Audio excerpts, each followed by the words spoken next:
Escuta, você é o único homem que não podia se casar com minha filha, o único? Se o meu Deus porque deseja a própria filha. É paixão, carne. Tem ciúmes da Selminha. De você, não da minha filha. Ciúme de você tenho. Sempre. Desde garoto. Desde o teu namoro que eu não digo teu nome. Jurei a mim mesmo que só diria teu nome a teu cadáver. Quero que você morra sabendo. Meu ódio é amor. Por que você beijou o outro na boca? Por quê? Mas eu vou dizer teu nome. Direi teu nome a teu cadáver. Arandir. Arandir.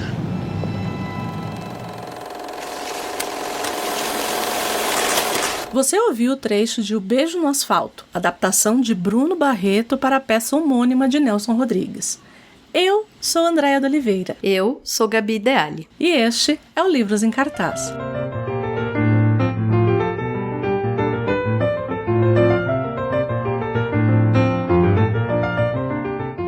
Hoje é um episódio polêmico, acho que não só pelo tema. Não estou falando só do tema, estou falando do autor. Acho que mais do autor do que do tema. Sim.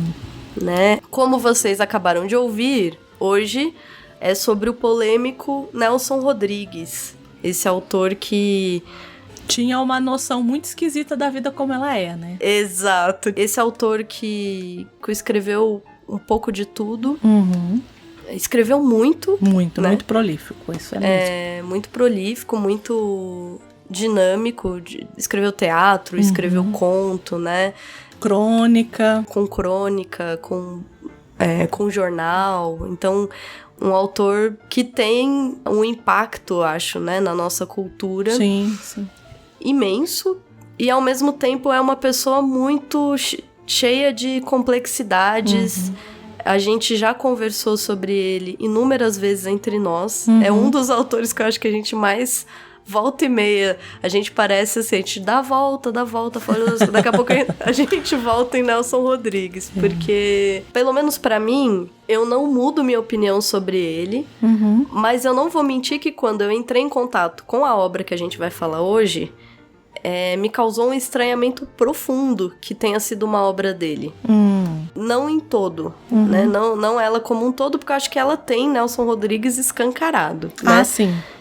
Mas me estranhou pela temática, pela abordagem, pela própria ideia sacada da história, né? É uma história que te toca, eu acho que quase como... ela tem um aspecto pra mim que é quase uma... tipo uma revelação, assim. Não sei se religiosa é a palavra, né? Mas tem esse aspecto da revelação. Essa peça, ela é uma tragédia, né?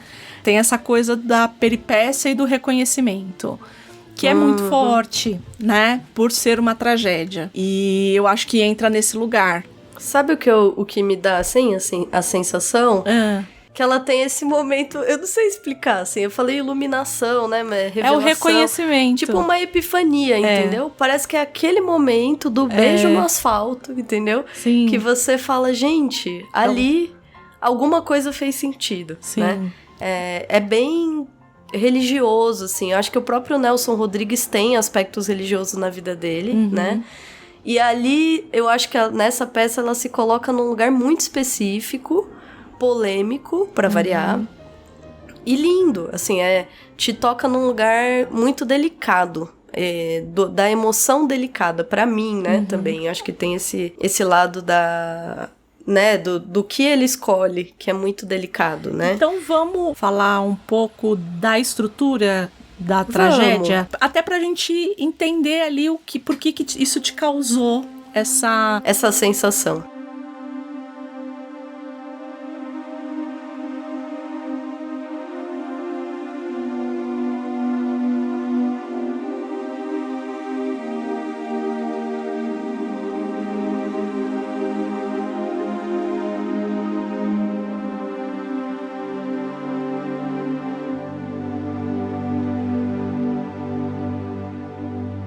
Bom, a gente já falou sobre o gênero dramático quando a gente falou lá no Shakespeare, mas lá a gente falou de comédia. Para os antigos, né, para a antiguidade clássica em específico, só existiam 2 gêneros, a tragédia e a comédia. O que era a tragédia? Era aquilo que era alto, que era melhor, que era maior. Por quê? Como matéria daquilo eram normalmente deuses, semideuses, e eles queriam causar um efeito na plateia, na audiência, né? Como é que eles faziam esse efeito, né?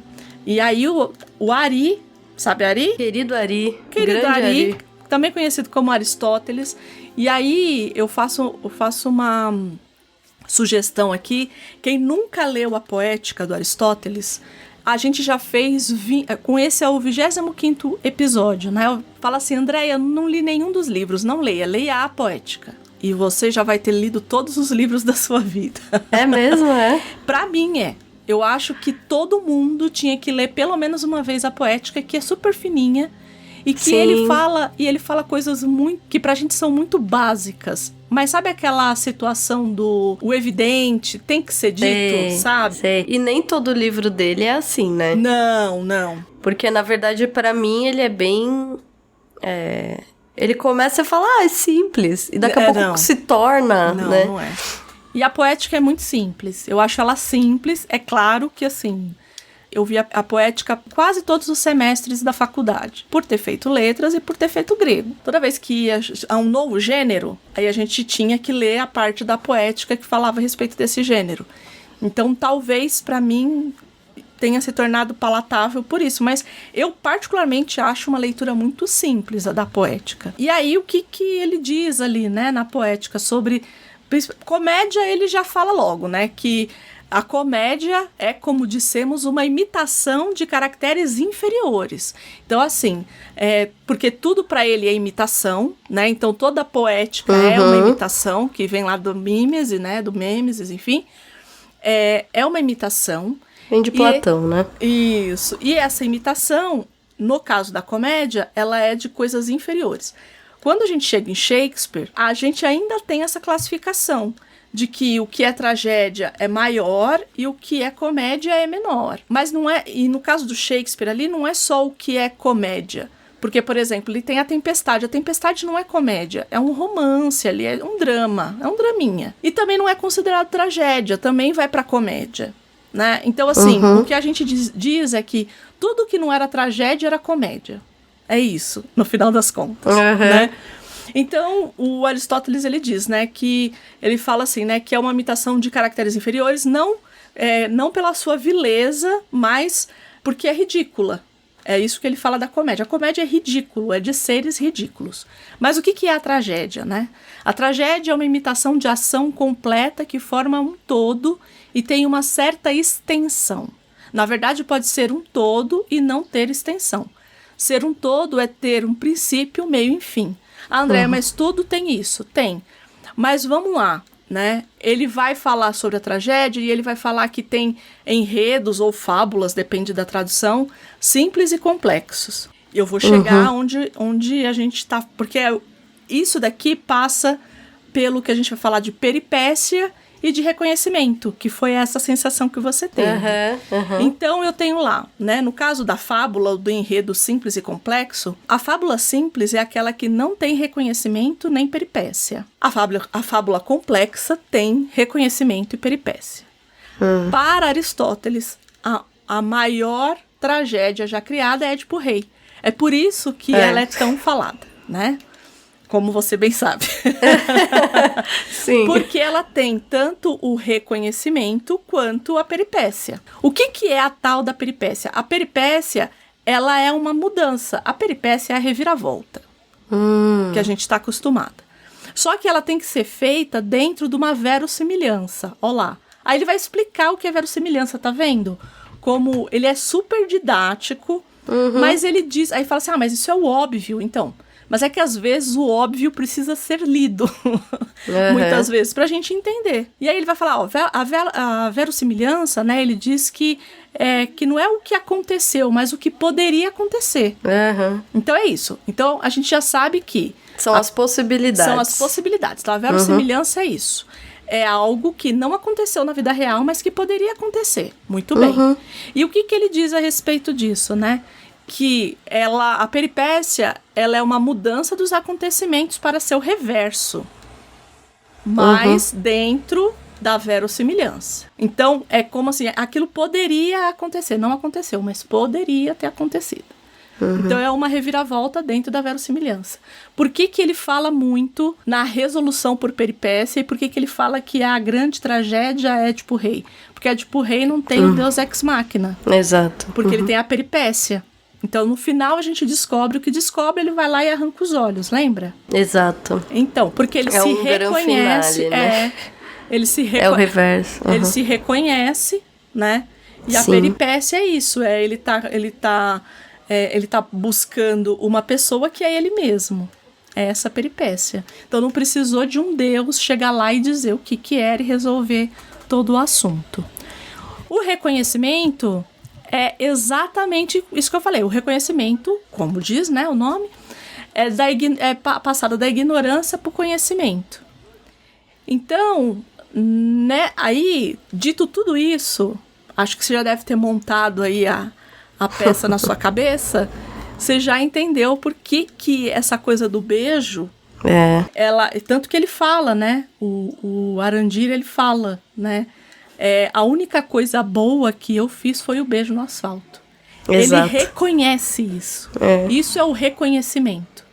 A peripécia é o que acontece no final. E Nelson Rodrigues é um gênio em fazer isso, né? Ele é bom em fazer isso. Ele é bom. Ele é muito bom em fazer isso. Eu acho que isso é algo que cativa nele. Apesar de toda a polêmica, de toda a controvérsia que ele levanta, eu acho que ele tem esse lado que é inegável, né? A qualidade da formação de história, né, dele. Assim, tanto essa peça quanto outros contos curtos, eles trazem exatamente essa graça, né?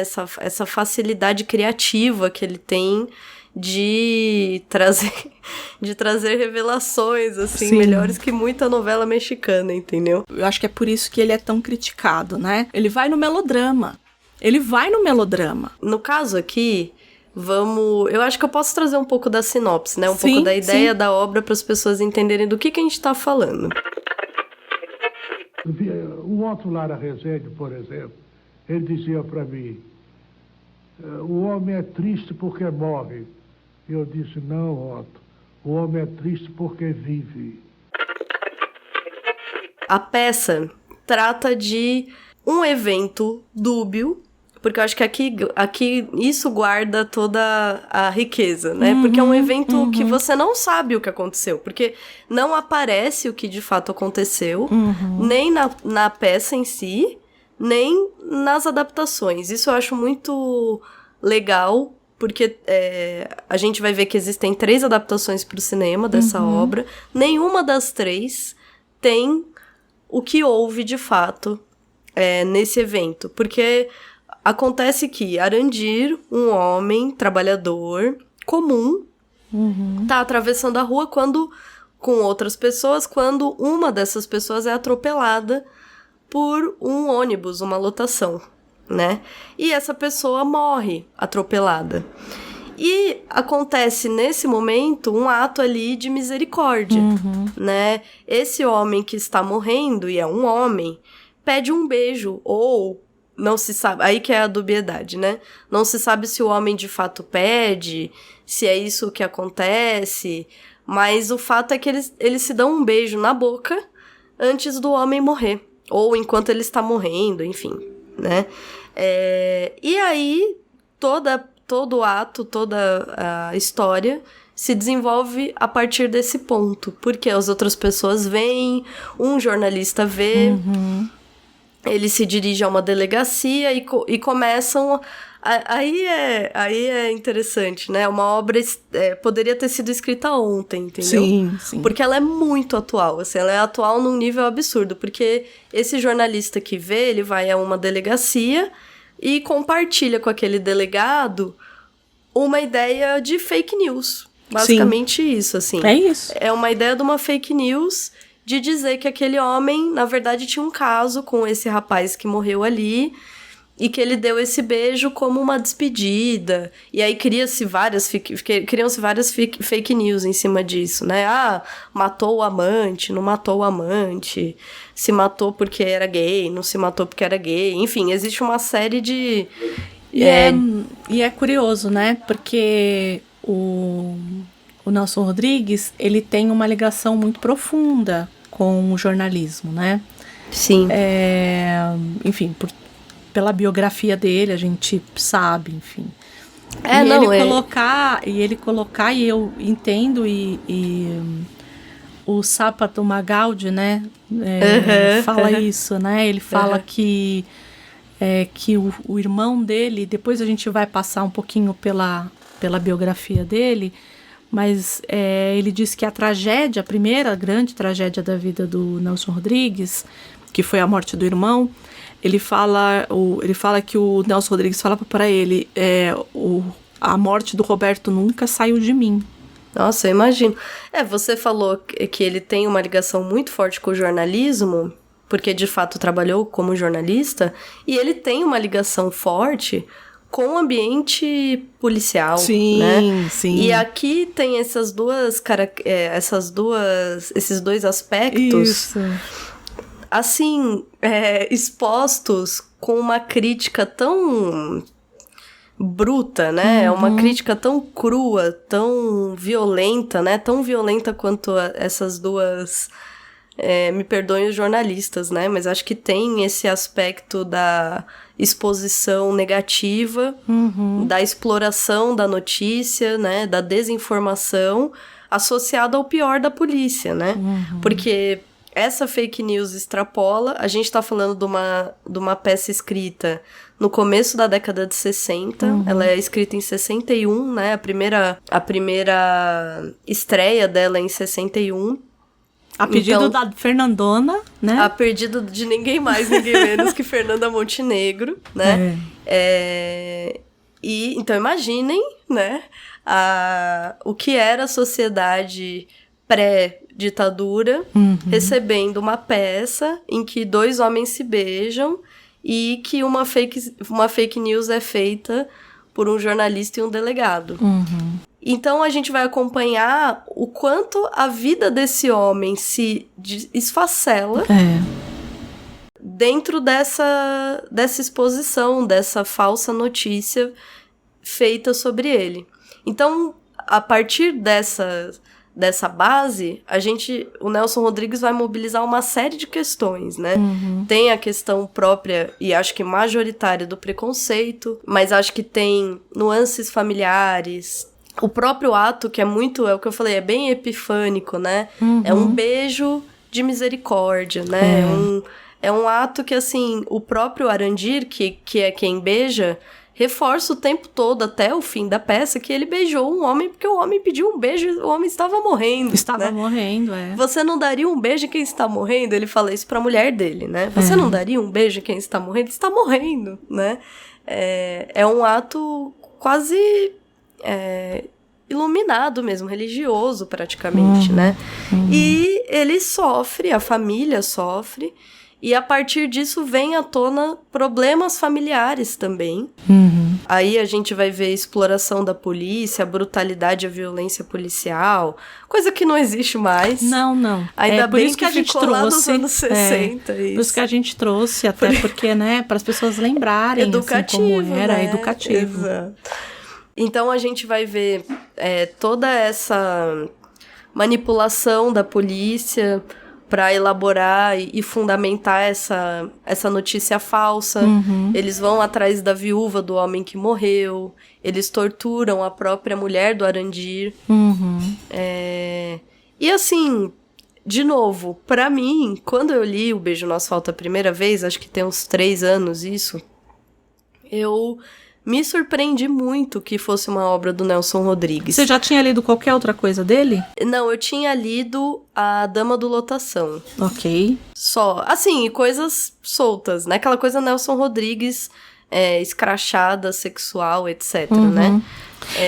Mas isso pra mim não é um problema, tá? Essa coisa do escrachado sexual não é um problema. Mas eu digo, quando a gente fala do polêmico, quando a gente fala do polêmico, e a gente vai entrar numas nuances de polêmica, então, vejam, o problema não é o sexual. Isso, nunca então, mas era isso que eu ia dizer. É. Eu nunca tinha lido nada do que eu considero de fato polêmico do Nelson Rodrigues, entendeu? Ah, entendi. E aí eu li e fiquei, uau, né? Porque você lê O Beijo no Asfalto e é nítido pra quem, enfim, tá com o mínimo de olhar aguçado pra essa história, você percebe uma série de ironias. Uhum. Você percebe que ele tá trazendo à tona um preconceito. Uhum. Ele ironiza o preconceito. Ali ele não tá concordando com o preconceito. É nítido que a obra tá polemizando esse preconceito e tá usando esse preconceito até pelo viés ele tá criticando, entendeu? Então, ele tá... Eu particularmente acho que não é criticando. Eu acho que ele tá mostrando como tudo é muito hipócrita. É numa chave a impressão que moralizante. Moralizante nesse sentido do... Como dizer? Porque o que me parece é que ele quer dizer assim, olha como essa sociedade é tão estúpida que um homem beijar outro homem por um ato, vamos dizer aqui, de misericórdia, Sim. é desviado para algo que vai destruir a vida de toda aquela família, né? Sim. Daquele homem. Então eu acho que é muito diferente do que a gente vê no Nelson Rodrigues polêmico, que eu acho que todos talvez estejam aguardando a gente meter o pau nele. Que de fato, né? Nelson Rodrigues tem... eu acho que dizer que ele é polêmico, dizer que ele é contraditório é ser bondoso, né? Acho que tem momentos que de fato é intragável, assim. Uhum, acho que não é uma questão, como a André estava pondo, não é uma questão de ser depravado, não é uma questão de ser pornográfico, né? Pornochanchada fez parte da realidade do cinema brasileiro por décadas. Então, assim, isso não é uma questão. É a questão dele mobilizar temas que... Gente, pelo amor de Deus, né? Eu vou ler um aforismo. Por favor. O Nelson Rodrigues, ele tem um livro de aforismos chamado Flor de Obsessão, tá? Que é organizado, se não me engano, também pelo Rui Castro. O mesmo sujeito que escreveu uma biografia maravilhosa que eu não consegui terminar de ler. E eu não consegui terminar de ler porque era do Nelson Rodrigues.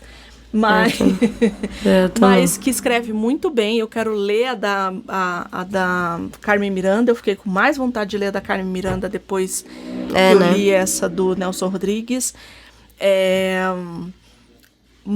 Que escreve muito bem, mas ele que organizou os aforismos. Aforismos são essas frases prontas que a gente meio que fala, que as pessoas falam assim, sei lá, atribuem, né? A Clarice Lispector, uma época, estava super em moda na internet a frase da Clarice Lispector, aquilo é um tipo de aforismo, né? Às vezes não sendo ou sendo da Clarice. Mas o que ele fez? Ele pegou e organizou esses aforismos. Um dos aforismos que eu acho que é o que, pra mim, é o que eu toda vez que eu leio O Beijo no Asfalto, é o que eu consigo internalizar como sendo o aforismo que faz com que ele tenha escrito isso, é o seguinte: toda família tem um momento em que começa a apodrecer. Pode ser a família mais decente, mais digna do mundo. Lá um dia aparece um tio pederasta, uma irmã lésbica, um pai ladrão, um cunhado louco, tudo ao mesmo tempo. Quando a gente diz polêmico é isso, né? Hoje, talvez, e eu acho que é esse o grande valor da obra de arte, né? é a gente ter outras visões e outras leituras do Beijo no Asfalto. Mas eu acho que a gente...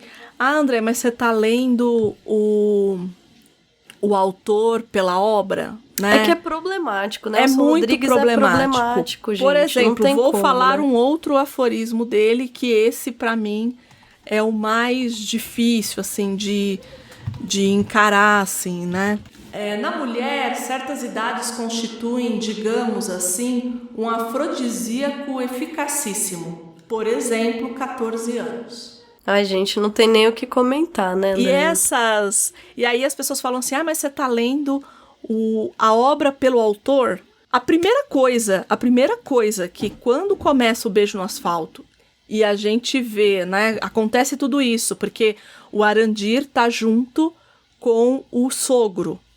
E o sogro vai até a casa da filha para avisar que o marido tá na delegacia, foi detido. É isso.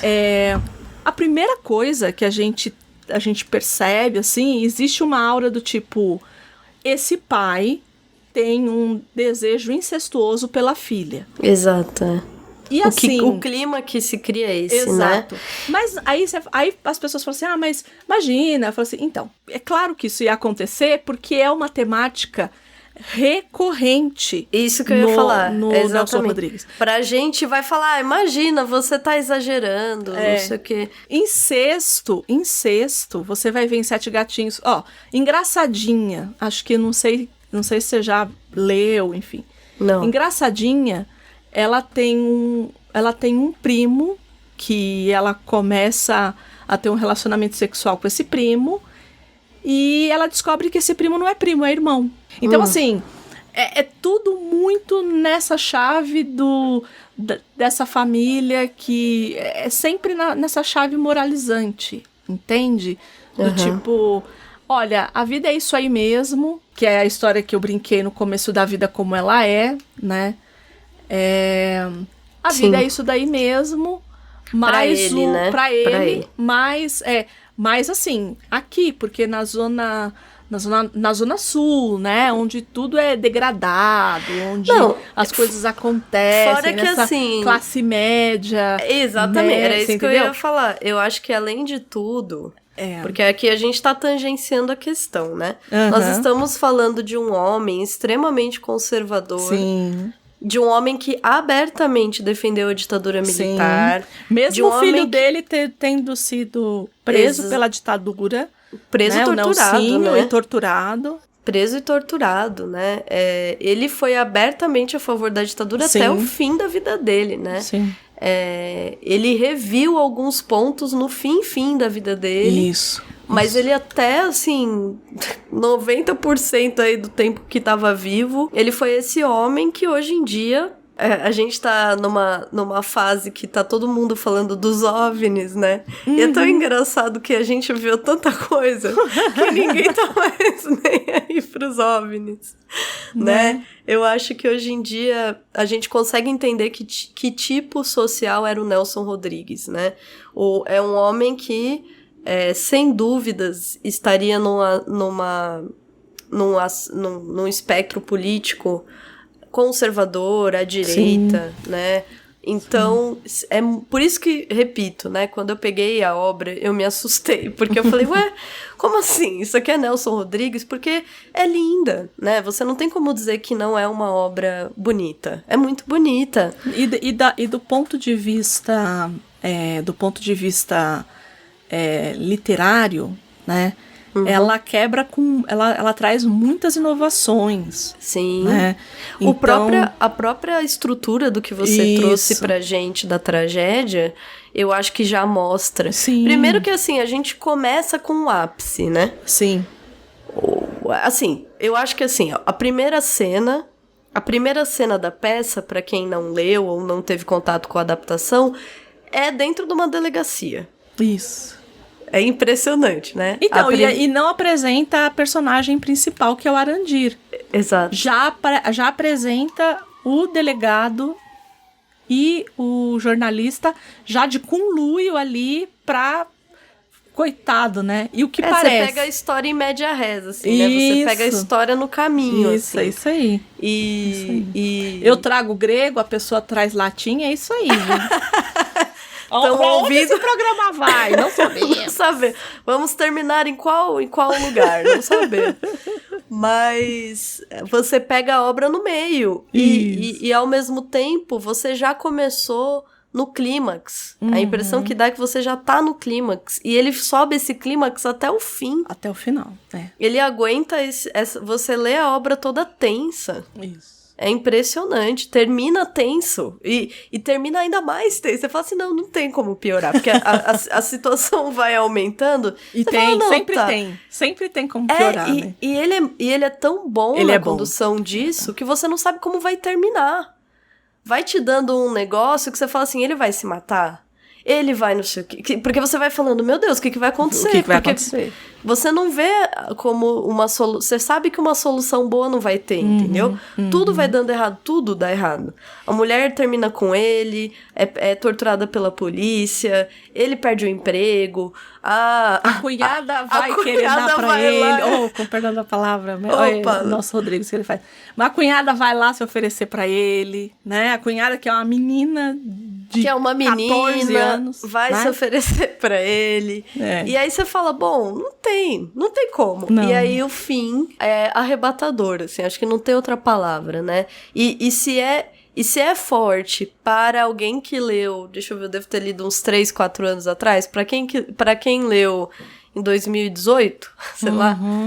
Imagina pra quem... Exato, imagina pra quem lê ou entra em contato com essa obra na década de 60, na década de 80, que tem uma excelente adaptação. Sim. É chocante, assim. Você termina e você fala, Nelson Rodrigues, olha, não sei, mas só essa obra aqui ela já tava...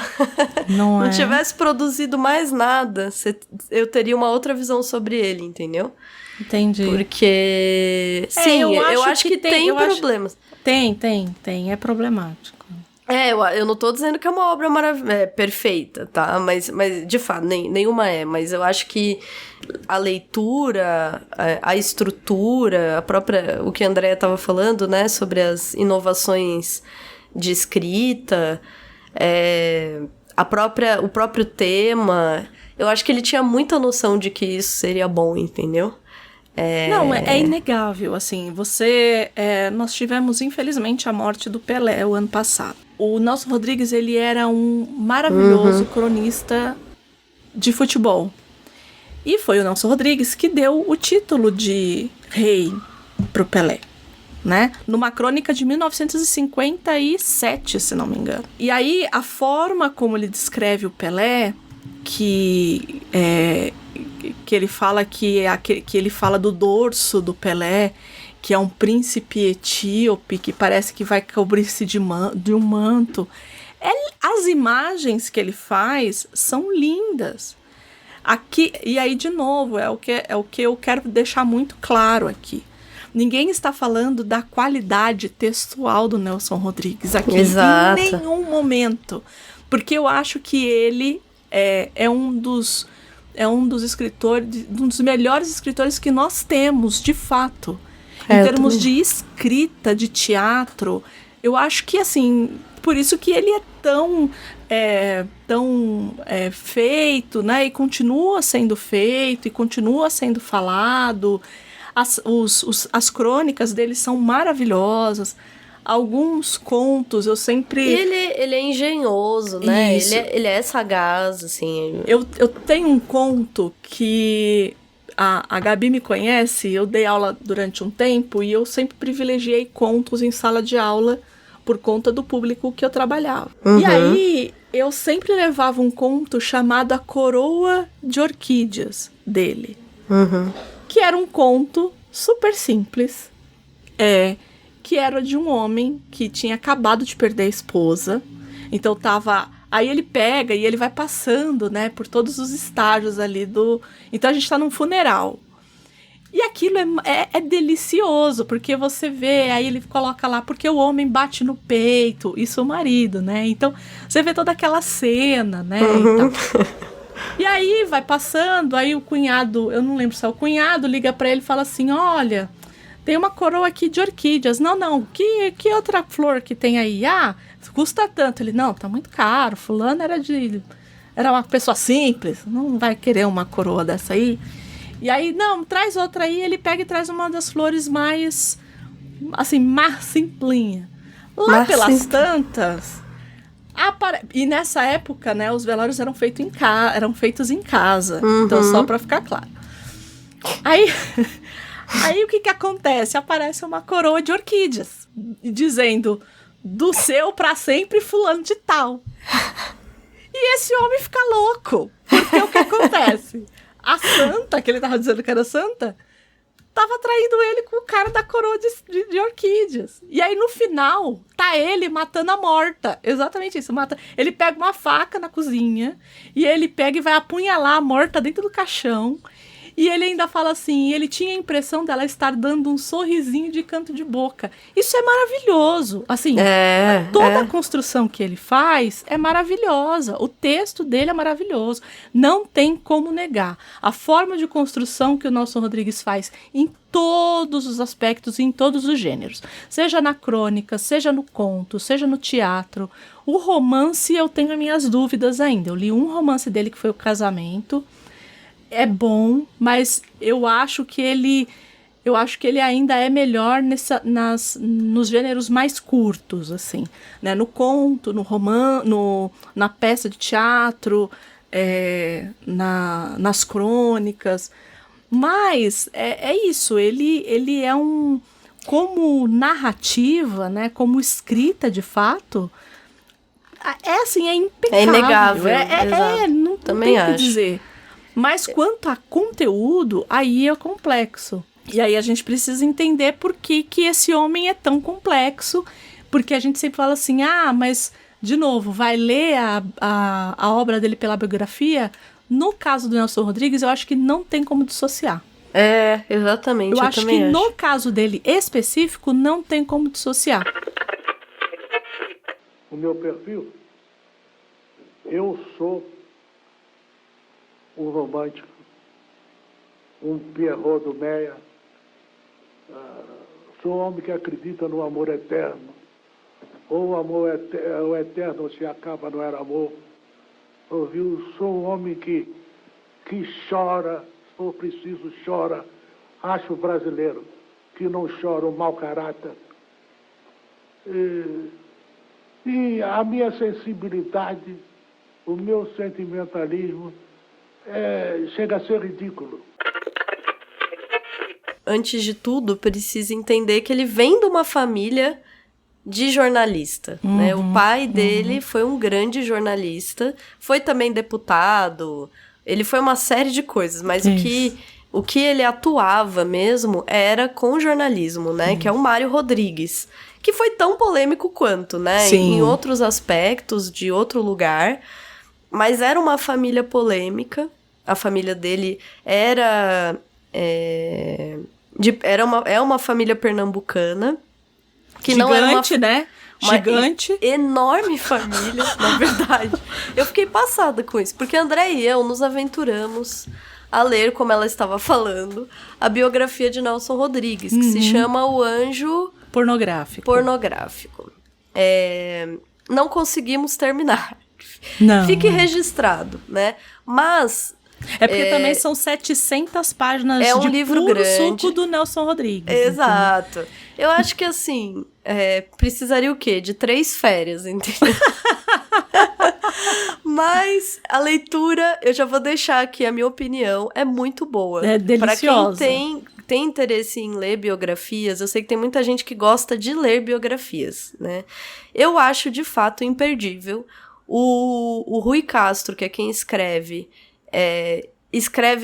eu acho que ele tem uma dosagem muito legal entre criar uma narrativa biográfica que não é só documental e também não é ficcional, né? Não é chato de ler. É porque é quase um romance biográfico. É quase um romance quase biográfico. isso. Não e é ao porque mesmo a tempo... gente percebe que existe uma pesquisa ali. Exato, não né? Ele não é, como, não sei como dizer isso, não é superficial, entendeu? Você lê e você percebe que é denso, você percebe que tem uma estrutura documental por trás do que ele tá dizendo, e ele tem uma comicidade Isso. que não descamba, entendeu? Você continua lendo e você fala, não, tá, ele tá contando, é uma biografia, né? Ele não extrapola do gênero, mas ele consegue dosar um pouquinho de tudo, ele te prende na escrita, assim. Que nem o Nelson Rodrigues, sendo filho do Mário, ele era também o quinto filho de 14. Então, assim, é uma família grande, eles eram um casal, ao que tudo indica, muito apaixonado, Sim, né? Assim, opa. muito envolvido. O próprio pai dele tinha muitos ciúmes da mãe. Era um homem muito possessivo. Acho que era uma época que isso era mais estimulado também. Sim, Mas sim. ele era um homem, é descrito pelo menos como um homem muito possessivo. E eles tinham essa intensidade, né? Imagina, 14 filhos, né? Tinha essa... E aí o Rui Castro vai contando sobre os filhos que... vão nascendo, eles alternam entre um filho com o cabelo mais acastanhado, preto, Isso. e um filho com o cabelo mais avermelhado, ruivo. Isso. E aí, conforme ele vai contando o nome dos irmãos, ele vai falando, fulano nasceu, e aí ele fala assim, uma coisa assim, né? Tipo, eles tinham um timing interessante, porque cada filho vinha com um cabelo alternado. Então, fulano nasceu, primeiro veio castanha. Segundo veio fulano que era ruivo. Aí, conforme a narrativa vai avançando, ele para de falar isso e do nada ele fala de um outro irmão que ele não tinha citado ainda. Aí ele pega e escreve em parênteses, ruivo. Eu acho tão bom. Olha só pra vocês entenderem como que ele pegava isso, ó. Seguiam até uma espécie de padrão quanto à cor do cabelo. Isso, olha lá. O primeiro, Milton, era ruivo como o avô, Barba de Fogo. O segundo, Roberto, era moreno como o pai. O terceiro, Mário, filho, era de novo ruivo. Pela ordem, Estela deveria ser morena, mas nasceu de cabelo vermelho. Nelson, a seguir, nasceu loiríssimo e assim ficou até quase 10 anos, quando seu cabelo escureceu e ele se incorporou ao time dos morenos. O sexto, o Joffre, estabeleceu a linha vermelha e eram fortes como o diabo. Milton tivera tifo e Nelson, aos 2 anos, coqueluche. Mas o resto foram galos e lombrigas. Então, é nessa toada que ele vai. E é uma delícia. É uma delícia. Delícia. É uma muito boa, delícia. Muito gostosa a leitura. E ele te informa ao mesmo tempo, ele vai te envolvendo, te enredando. Eles viram quase personagens pra você, assim. Eu fiquei com vontade de continuar a leitura, né? É algo que eu pretendo continuar, não sei em que momento, mas eu pretendo. E você fica intrigado, porque o Mário, o pai... Ele é esse jornalista que tem renome em Recife, então eles são todos de Pernambuco. Só que ele se mete numa disputa política da cidade, pra variar. E não morre. Ele não morre, ele é alvejado por não sei quantas balas, não acertam ele. E aí a mulher desesperada, né, fala, vai pro Rio, vai pro Rio, vai conseguir uma vida pra gente lá. Ele vai, consegue alguma coisa, mas ele quer voltar pra Recife, eles conversam de novo, ela insiste, e aí a família se muda definitivamente pro Rio de Janeiro em 1916, né? O Nelson nasce em 1912, ou seja, com 4 anos de idade, ele se muda pro Rio de Janeiro, né? E lá que ele fica, enfim, até o fim da vida, ele morre no Rio, né, em 1980. E o que acontece? Essa família aí, numerosa, desse jornalista um pouco polêmico, né, que vai dar origem a um filho tanto quanto, se muda para um bairro na zona norte do Rio, que se chama Aldeia Campista, que é um bairro de classe média, né? Classe média alta, classe média na época. E é muito irônico, porque ele vai justamente morar numa rua que se chama Rua Alegre, né? Que de alegre, de fato, não tinha nada, né? O próprio o Rui Castro fala muito disso. Por quê? Quando a família se muda, alguns anos ali depois, acontece uma segunda peste, né, na cidade, por uma epidemia de febre amarela. E aí você fala assim, mas a epidemia de febre amarela não foi no começo do século, né, que teve a revolta da vacina? Foi, né? Mas teve um rescaldo aí, lembrando que toda a vigilância sanitária, todas essas noções de higiene que a gente tem hoje não tinham na época, né? Então eles passam por um novo surto, por uma nova epidemia de febre amarela no Rio, que mata, assim, milhares de pessoas em um período muito curto. A epidemia ela é controlada também rápido, mas o tempo que ela permanece, ela mata, assim, pelo menos 2 ou 3 membros de cada família. As famílias eram muito numerosas, e como a Andrea falou, as pessoas faziam velórios em casa, né?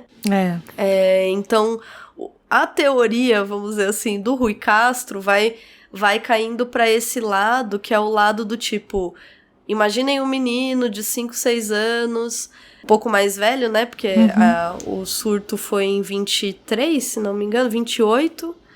Então foi uns anos depois, ele já era um pouco mais velho, né? Um jovem, assim, tendo que ver toda essa classe média, que por si só já é um espetáculo, né?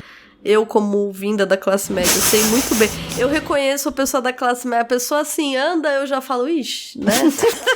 Pois lá vem, né? Porque assim, é reconhecível. Classe média é uma coisa que assim, não tem, né? É uma coisa muito reconhecível. Então, ele é esse menino que tá se formando ali, que vai entrar em contato com morte muito precocemente, né? Com uma sociedade que passa por uma epidemia forte, que se fecha, né? E ao mesmo tempo a classe média sempre teve esse lado escandaloso, né? Fofocas e é uma classe muito moralista. Eu acho que é bem complexa. Média em tudo, né? Média em tudo, exatamente. Quando a gente pensa nisso, é essa coisa de tudo mesmo, não é só o econômico, né? É nesse lugar do medíocre. Não, tô não brincando. Ia falar isso, olha só. É que eu tenho lugar de fala. Esse é meu lugar de fala nesse programa. Ai, Deus. Sem orgulho nenhum, mas é isso. Eu acho que principalmente desse moralismo. Eu acho que o que mais me incomoda é esse moralismo tacanha. Assim, sabe o que mais me incomoda na classe média como um todo, né? É essa dicotomia entre o ser e o parecer. Sim, que é o que mais tem na classe média, entendeu? Então, isso incomoda muito, e querendo ou não, é isso que ele captou, né? Isso. Se você parar pra ver, toda essa coisa do escândalo, ela tem a ver com essa hipocrisia. Essa hipocrisia, exato, que é o que você tá falando até agora, né? Eu acho que tem esse lado da crise com o ser e com o parecer. Ninguém pode saber de nada, a gente tem que fingir que tudo é maravilhoso. Acho que é bem típico da classe média, né? E ele é criado nesse bairro por essa família. E aí o Rui Castro fala muito dos ataques de ciúmes que o pai tinha. Ele logo cedo começa a trabalhar, né, com 13 anos ele já começa a ajudar o pai no jornal. Ele fez até a 3ª série só. Ele sai larga a escola e vai trabalhar com o pai. Aprendi a ler e escrever é o que eu preciso. E ele conta a história de que ele ganhou um concurso de escrita, né? E aí o primeiro texto dele já é um texto super controverso, assim, né? Traz a morte de uma adúltera e tal. Ele já era ele, né? E ele começa a trabalhar com o pai, porque o pai ele vai pro Rio para trabalhar com um outro grande jornalista da época, que é o Edmundo Bittencourt. Só que eles brigam, para variar, né? E o Mário Rodrigues funda primeiro o Amanhã, que também vai falir depois do que acontece com... Acho que é nesse, né? Que o que acontece... Eu acho que é nesse que... Eu não lembro agora se é nesse ou no segundo jornal. Eu acho que é no segundo. É no Crítica. Porque aí não dá certo esse primeiro jornal.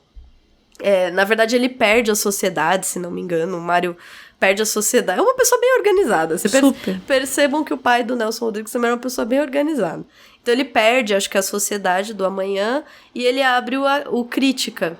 E nos 2 jornais, o Nelson já trabalha na seção de crimes. Da crítica policial. Exato. E nesse caso, tanto um jornal quanto o outro, os 2 eram jornais sensacionalistas, entendeu? As notícias... Você não vai lembrar. Para as pessoas da minha geração, era tipo NP, mais conhecido como Notícias Populares. Você conheceu Notícias Populares? Não. Não. Notícias Populares, a gente falava assim que quando você pegava o jornal na banca, você torcia, saía sangue. Era essa a imagem que todo mundo tinha desse jornal. Nossa, gente. Mas esse jornal, isso eu preciso dizer. Esse jornal, eu acho que ele tem a melhor primeira capa do impeachment do Collor. Quando teve o impeachment do Collor. É uma capa inteira do Collor de lado, assim. Então você pensa no nariz do Collor, né? Ele de lado, assim. E escrito bem grande assim, fodeu. Sensacional. Esse tipo de jornalismo faz tanto sucesso até hoje que é o equivalente a um Datena, entendeu? Isso. O Nelson Rodrigues, ele fazia às vezes de um Datena, assim, porque era esse sensacionalismo criminal, era fake news, é o causar intrigas, entendeu? É explorar esse sofrimento, esse escracho, Então, é que foi sendo... A gente foi escalando, né? Porque primeiro era no jornal, aí depois foi pro rádio. Aí no rádio tinha tanto o Afanásio Jazade, que eu acho que você não deve nem saber quem é. Não.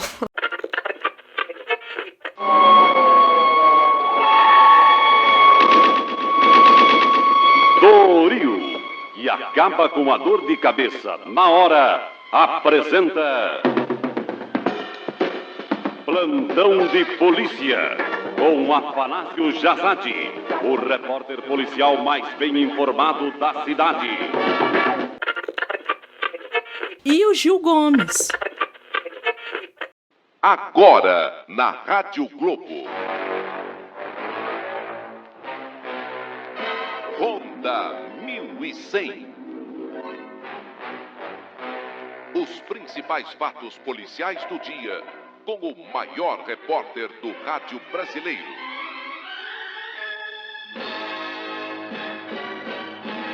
Gil Gomes. Ronda 1100. Boa noite. Vamos começar com este caso fantástico. Tinha muito medo do Gil Gomes quando Quem eu era não criança. tinha, né? Quem Nossa, não tinha? aquela voz dele, aquele jeito dele. E o meu pai, pra quem não sabe, meu pai, ele sempre amou notícias... Eu já te falei isso, André? Meu Não. pai adora coisas criminais. Eu Assim, sei que ele gosta, por exemplo, de CSI, que é uma coisa que eu gosto também, mas é no âmbito da ficção, no meu caso, né? Não, ele gosta, é igual eu também adoro true crime, entendeu? Eu tô igual meu pai, entendeu? Eu puxei dele. Só que eu era criança, né? Pra mim, eu ainda não tinha esse distanciamento legal que a gente pode criar pra conseguir assistir um negócio e falar, tá tudo bem, é só a televisão, né? Eu assisti e tinha muito medo. O Aqui Agora. O meu pai assistia, né? Então eu lembro de eu ser criança e meu pai fazendo... vendo, né, e o Gil Gomes com aquela mãozinha dele, eu falava, gente... E ele tinha todo esse jeitão do cara fumante, né? Isso, do tiozão fumante, que usa camisa larga, né? O óculinho pendurado, né? Ele tinha muito esse jeitão, assim, do cara... É muito curioso, porque eu sou de uma geração anterior à sua. Eu nunca tinha visto o Gil Gomes até ele aparecer na televisão, por conta do rádio. Tipo, nunca tinha. Quando ele aparece na TV, e ele diz isso, ele fala assim, eu não tinha o que fazer, eu não conseguia. Aquele trejeito com a mão é porque eu não sabia onde pôr a mão. Ele fala isso. O jeito dele. Eu dou risada hoje, mas era assustador quando eu era criança. Não, mas eu acho que, e principalmente a forma. O tom de voz. Isso, e tem essa coisa da narrativa. Esses caras, eles conseguiam levar a gente... Porque os de hoje... tipo da Atena, esses apelativo, outros, né? Mas no caso dele, não. Eu me lembro de uma história que ele fazia assim, e o fulano levantou, e aí ele calçou as botas, pocket. Aí eu eu gostava, é que agora eu dou risada, né? Mas ele conseguia o que eu gostava, o que eu acho que é interessante, né? Numa figura como ele, é que ele conseguia contar histórias banais. Isso! Então, sei lá, era um assalto, era um latrocínio, um roubo seguido de morte. Mas, nossa, ele contando, entendeu? É a narrativa, né? É a narrativa, mas é essa coisa de história, né? Mas é essa coisa da crônica policial. Né? Que hoje em dia não, hoje em dia eles só mostram. Mas naquela época tinha essa coisa da narrativa, de contar a história. Eu acho o que Nelson vem disso, né? Eu acho que vem disso e vem de um lugar da escrita, né? Que é algo que hoje em dia não se tem mais. Né? A gente ou ouve um podcast, ou vê um documentário, uma série dramática, sei lá. A gente tem outro acesso. Se bem que tinha, como você falou, tinha a rádio, né? Mas eu acho que, assim, mesmo eu tendo a referência do Gil Gomes, eu acho que não é qualquer pessoa com a minha idade que tem. Eu tenho porque meu pai assistia, entendeu? Entendi. Não, o Gil Gomes pra mim era muito... Porque tinha o Afanásio Jazade, que minha mãe não gostava. Não me pergunte por quê. Eu não conheço. Ele virou deputado depois, eu acho. Enfim. E tinha o Gil Gomes. O Gil Gomes eu me lembro muito, porque minha mãe ouvia. E eram umas histórias tenebrosas. Agora você imagina, né? Porque assim, na TV ainda tem a cara dele. No rádio você tá só ouvindo a história. É assustador. Assim. Não é? Era assustador. Eu lembro disso. Eu lembro que eu tinha muito medo. Eu lembro que... Por exemplo, eu tinha mais... Eu não tenho dúvidas. Eu tinha mais medo dele do que do Linha Direta, por exemplo. Entendeu? É que Linha Direta já tinha aquela roupagem Globo, né? Exato. E o apresentador, ele era engomadinho, entendeu? Isso, tinha essa coisa... O Gil Gomes, ele era um Nelson Rodrigues, entendeu? Era um Nelson Rodrigues. É aquele cara que tá com você no bar, sentadão, entendeu? Fumando, falando qualquer porcaria, entendeu? É isso. E eu acho que o Nelson Rodrigues é esse tipo de repórter. Mas é um tipo muito específico de jornalista, né? Assim... Ele é um cronista, né? Eu acho que o Nelson Rodrigues tem um pouco... isso que é legal. Eu amo falar essas coisas no Brasil, porque eu gosto da nossa mescla, né? Tem uma mescla aí, porque ele é meio cronista... me lembra a coisa do João do Rio, por exemplo, né? Que é essa coisa da crônica da cidade, ele é super urbano, tudo que ele traz... É que o João do Rio, ele é poético, né? Exato. Então, mas eu acho que o Nelson Rodrigues, por isso que ele, querendo ou não, apesar do jornalismo, ele escreveu peça. Sim, né? sim. Ele escreveu contos. Então, assim, ele tem o que literário. Para além do jornalismo, ele tem o que literário que... Por isso tô falando, me lembra, né? Não é a mesma coisa, é óbvio, né? Mas me lembra, então tem um pouco de tudo, né? Tem a coisa da violência, ele é super moralista, mas ele também escreve bem, aí ele conta bem a história, porque o Beijo no Asfalto é uma história bem contada, né? Nada mais, nada menos do que uma história bem contada, né? E eu acho que é isso, ele vai se criar, vamos dizer, numa sessão de crimes do jornal. Ai, meu Deus. Aí você fica pensando, poxa, a pessoa podia ter aprendido na vida. Vocês passam por problemas, fica aqui, ó. Talvez você ache que esse é um podcast de cultura. Não, a gente vai trazer o quê? Dicas para a vida. Isso. Aprendam com o problema que acontecer na vida de... Não sejam um Nelson Rodrigues, gente. Por que acontece? Ainda na década de 20, ou seja, muito no começo, todos jovens ainda, né? O jornal do pai, o Crítica, noticia a separação de um casal de socialites ali, né? De pessoas da sociedade aristocráticos ali, pessoas ricas ali do Rio de Janeiro. E isso, pra época, é muito complexo. Primeiro porque não havia desquite, não havia divórcio. Era escandaloso se divorciar, né? Então, para a época, era muito complexo se divorciar. E o jornal era sensacionalista, a notícia foi dada de uma forma sensacionalista, insinuando traições, insinuando trocas, né? E a mulher, o nome dela era Silvia Serafim, vai até a redação e atira no Roberto, no irmão do Nelson. Foi pra matar o pai. Ah, foi pra matar o pai, Foi pra matar o pai, que era dono do jornal. Olha que tragédia, gente. Foi pra matar o pai. Eu achando que era ruim, né? É pior do que eu tava pode imaginando. Ficar pior. Eu pensei que era o Nelson que ela achava. Não, era pra matar o pai. E falou assim, mas não tem o pai, tem aqui o irmão mais velho. Ah, você é o irmão mais velho? Pei em você, entendeu? Nossa. Foi isso. Aí foi o Roberto. Nossa, não. E aí, né... Matou, entrou lá, deu 2 tiros, 3 tiros, não lembro agora. Se vocês digitarem no Google, tem a notícia. É muito trágico. Tem um linha direta, a gente acabou de falar da linha direta. Tem verdade. Tem um linha direta Justiça, que tá isso. inteiro no YouTube. Não é pirataria, tá no YouTube, não fui eu que coloquei lá. Mas tá lá no YouTube. Você não se responsabiliza. Não me responsabilizo, só tô avisando que tem. Por sua própria conta, né? Própria conta e risco. Mas tá lá, falando a respeito desse caso específico.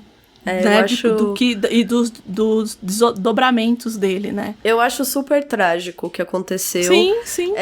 O pai, o Mário, morre alguns meses depois, né?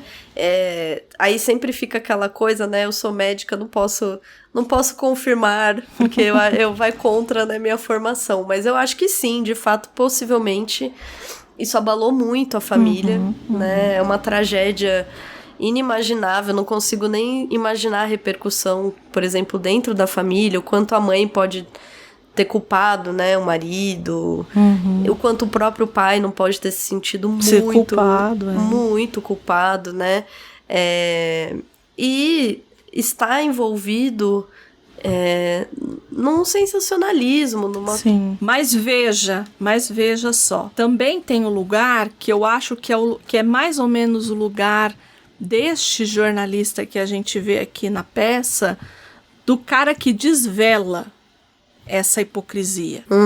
Entende? Então também tem esse lugar, porque tudo acaba... É que ele é dúbio, né? É uma crítica também. Mas se você olhar pelo outro lado, é essa coisa do cara que desvela toda a hipocrisia, porque foi exatamente isso aqui que... aconteceu ali, né? Enfim. Eu acho que é um dos episódios mais marcantes da vida do Nelson. Com certeza.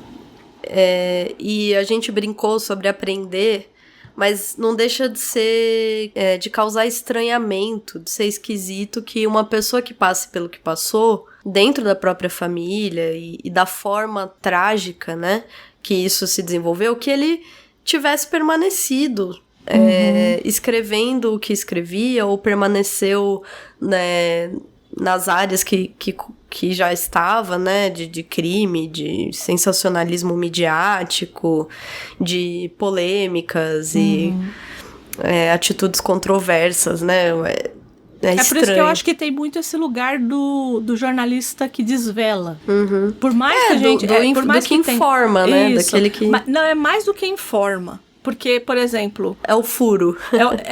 Então, porque nesse caso específico, ele desvelou uma hipocrisia que estava acontecendo. Todo mundo achava que eles estavam casados, como se alguém tivesse alguma coisa a ver com isso, mas todo mundo achava que eles estavam casados, e ele vai lá e diz que eles se divorciaram, se separaram, se desquitaram. Então, eu acho que tem isso, essa coisa do desvelamento da hipocrisia, entende?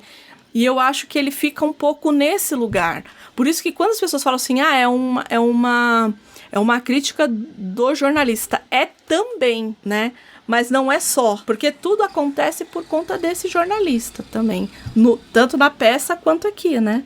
Desse pai. A polêmica. Eu acho que o grande dilema até do jornalismo também, né? Eu acho que é complicado. Super Talvez complicado. hoje em dia a gente fala muito de fake news, Sim, né? sim, Hoje em sim. dia, sei lá, os últimos 10 anos, talvez, sei lá, 5, 10 anos, a gente não para de conversar sobre notícias falsas. Sim, tem sim. site sobre isso, tem, sei lá, congresso sobre isso, especialistas em fake news, livros sobre isso. Mas isso sempre existiu, né? Você sabe da história da guerra no Japão? Da Segunda Guerra? Bom, Hitler perde, né? Sim. Japão perde. Sim. E existia um grupo aqui no Brasil de, como dizer, patriotas japoneses. E eles criaram fake news de que, na verdade, o Japão ganhou a guerra. E de que era uma grande mentira. De que era uma grande mentira. Que, na verdade, quem tinha ganhado era o Japão. E aí eles pegaram algumas fotos em que o imperador estava assinando o... Como é que fala quando você baixa armas? Eu esqueci o nome. O Tratado de Paz ali. Tem um nome isso. Quando você abre mão das armas. Tem um nome, esqueci agora o nome, gente. Quem tá ouvindo vai me corrigir. Assina que acabou, que eu tô me entregando. Esqueci agora o nome disso. E aí eles usam a mesma foto dizendo que, na verdade, eles ganharam a guerra, entendeu? E aí um grupo de japoneses que começa a criar essa fake news, começa a rolar uma mega briga interna. Pessoas morrem porque tem facções. E um grupo deles começa a espalhar que o governo japonês vai buscá-los no Porto de Santos. Ai, meu Deus. Então eles ficam esperando por 3 meses, porque a gente tá falando da década de 40, né? É tipo... E vão retornar pro Japão, entendeu? Em 72 horas. Em 42 horas. Isso. Entendi. Olha só, a gente tá falando de Nelson Rodrigues e ao mesmo tempo a gente tá falando de questões que estão aqui agora, né? Eu tenho essa impressão de que tomou proporções do tipo problemas internacionais. Apesar da história do Japão ser real, quem quiser procurar aí no Google vai ver. Eu já vi até que vai sair um livro sobre isso, porque é extremamente interessante. Não, é super, eu não conhecia. É super curioso, né? Pra gente que não sabia que isso era... que algo assim era possível. Teve gente que morreu, porque tinham facções, assim, tipo... uma espécie de patriotismo. Esse patriotismo, né? Maluco. Que na verdade é um pouco fascista. É super fascista, né? O Japão também era bem fascista nesse momento. Nada. Não, eu tô exagerando, mas... é forma de dizer, entendeu? Só para as pessoas entenderem. E então tinha essas facções que brigavam do tipo, as pessoas dizendo, tipo, gente, vocês estão loucos. O Japão perdeu. E aí as pessoas foram lá e morreram. Foram lá e morreram, é ótimo. Mataram elas. Então assim, eu fiquei Foram lá e morreram. E aí eu fiquei passada. Quando eu ouvi isso, eu acho que eu ouvi num podcast, inclusive. Eu fiquei, gente, que coisa, que história. Muito louco. Parece mentira, né? Década de 40.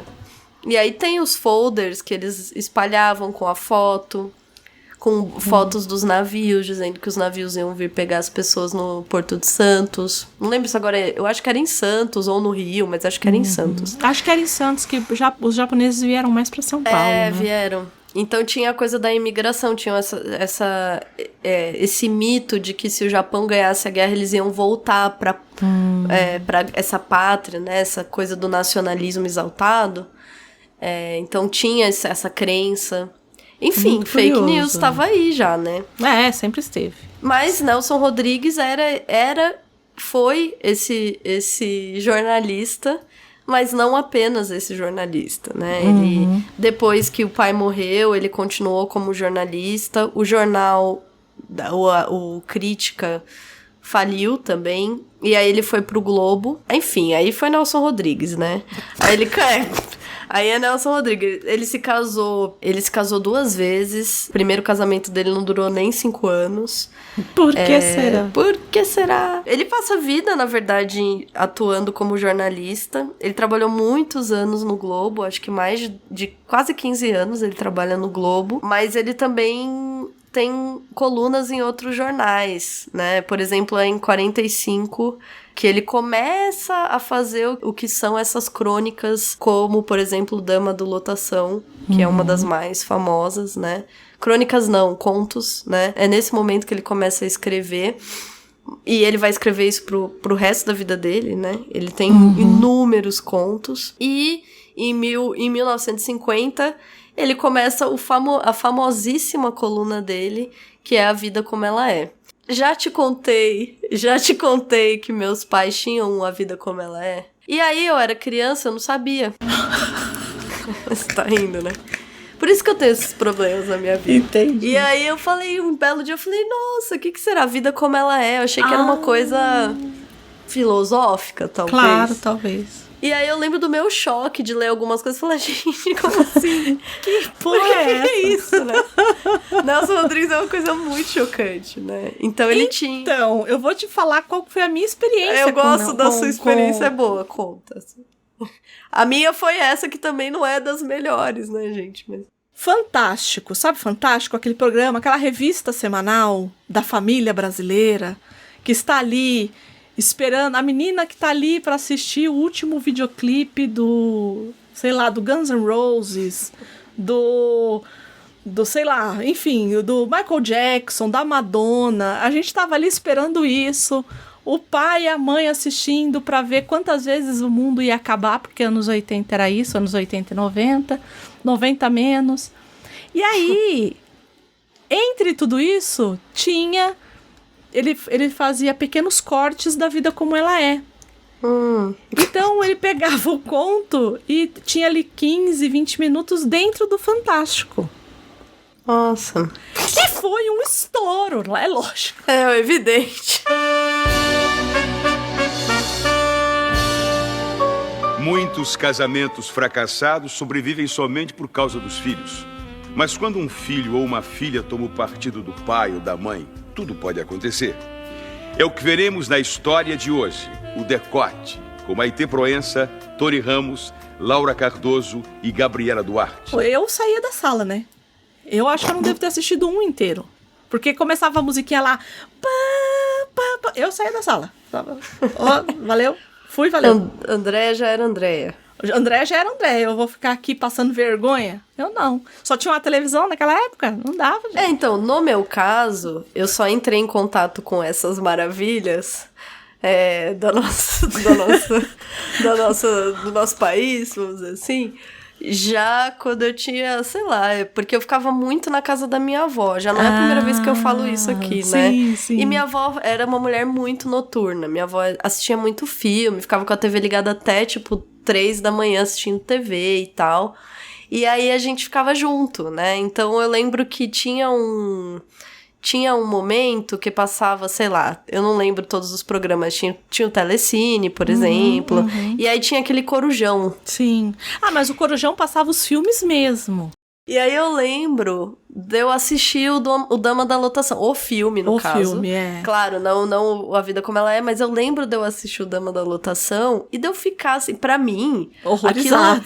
Pra mim, aquilo era um pornozão, nível máximo, entendeu? Era um nível máximo. Eu lembro que eu assisti e falei, gente, as pessoas transam no ônibus. Eu lembro que eu fiquei muito chocada. Eu devia ter, sei lá, eu tinha uns 12 anos, sei lá, uns 11, 12 anos. Eu lembro que eu fiquei tipo, meu Deus, e a minha avó, tipo, não, é pra você falar que você vê esses filmes, não sei o quê. E eu, tipo, sem entender nada, sabe? Vendo lá assim... Essa é a vida do brasileiro, gente. Então, você sabe que eu não vi nenhum desses filmes. Você não viu? Então, não, aí, tá vendo, não vi. André? Não vi. E a gente não é da mesma geração, mas... Eu tenho uns... meu Cada irmão fala entre muito. Porque eu sempre falo isso. Minha mãe era muito pulso firme para algumas coisas, né? Então, eu tenho algumas coisas que, assim... existem filmes que a gente assiste hoje que tem coisas muito piores ali, né? Claro, então, é isso que eu tô falando. Mas, tipo, Sete Gatinhos, A Dama da Lotação, eu nunca tive coragem de assistir. Assim, porque eu acho que eu estou fazendo alguma coisa errada. Exato, mas a impressão que dá o filme é todo assim também, entendeu? Você assiste o filme e a impressão que dá é que você tá assistindo algo é muito louco, né? Que não é né? pra você ver. Que não é pra você ver, exatamente. Por isso que eu não É isso que eu tô falando. As cenas, se você parar pra ver, assim, eu nem sei, talvez tenha completo no YouTube hoje em dia, entendeu? Ah, com certeza. Porque certeza, que a Canal cena Brasil, não é, pode ser que sim. exato. Assim, comparado com o que a gente é exposto hoje em dia. Sim, com isso, série assim, e tal, não é é nada. de rir, entendeu? Você Isso. assiste, você dá risada, entendeu? Isso. Mas pra época, pra mim, isso era muito forte, Sim. entendeu? Eu assisti e falava, Jesus, tipo, as pessoas transam no ônibus, entendeu? A mulher vai pro ônibus trair o marido. E eu ficava tipo, meu Deus, assim, era um negócio que me deixava em pânico. E ela é super bonita, né? A gente tá falando da Sônia Braga, né? Sônia Braga no auge, Mulherão, exato. E aí eu achava isso. Então, assim, trazendo aqui até memórias, né? Eu acho que a gente consegue entender que Nelson Rodrigues está enraizado na nossa cultura, né? Sim. 2, que ele é muito chocante, eu acho, né?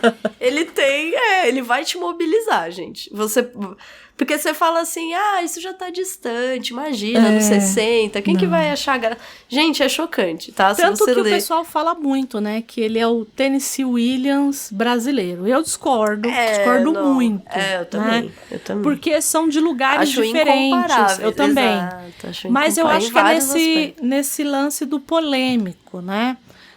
De expor uma hipocrisia. Mas o lugar do Tennessee é um lugar de... Eu vou dizer militância por falta de uma palavra melhor.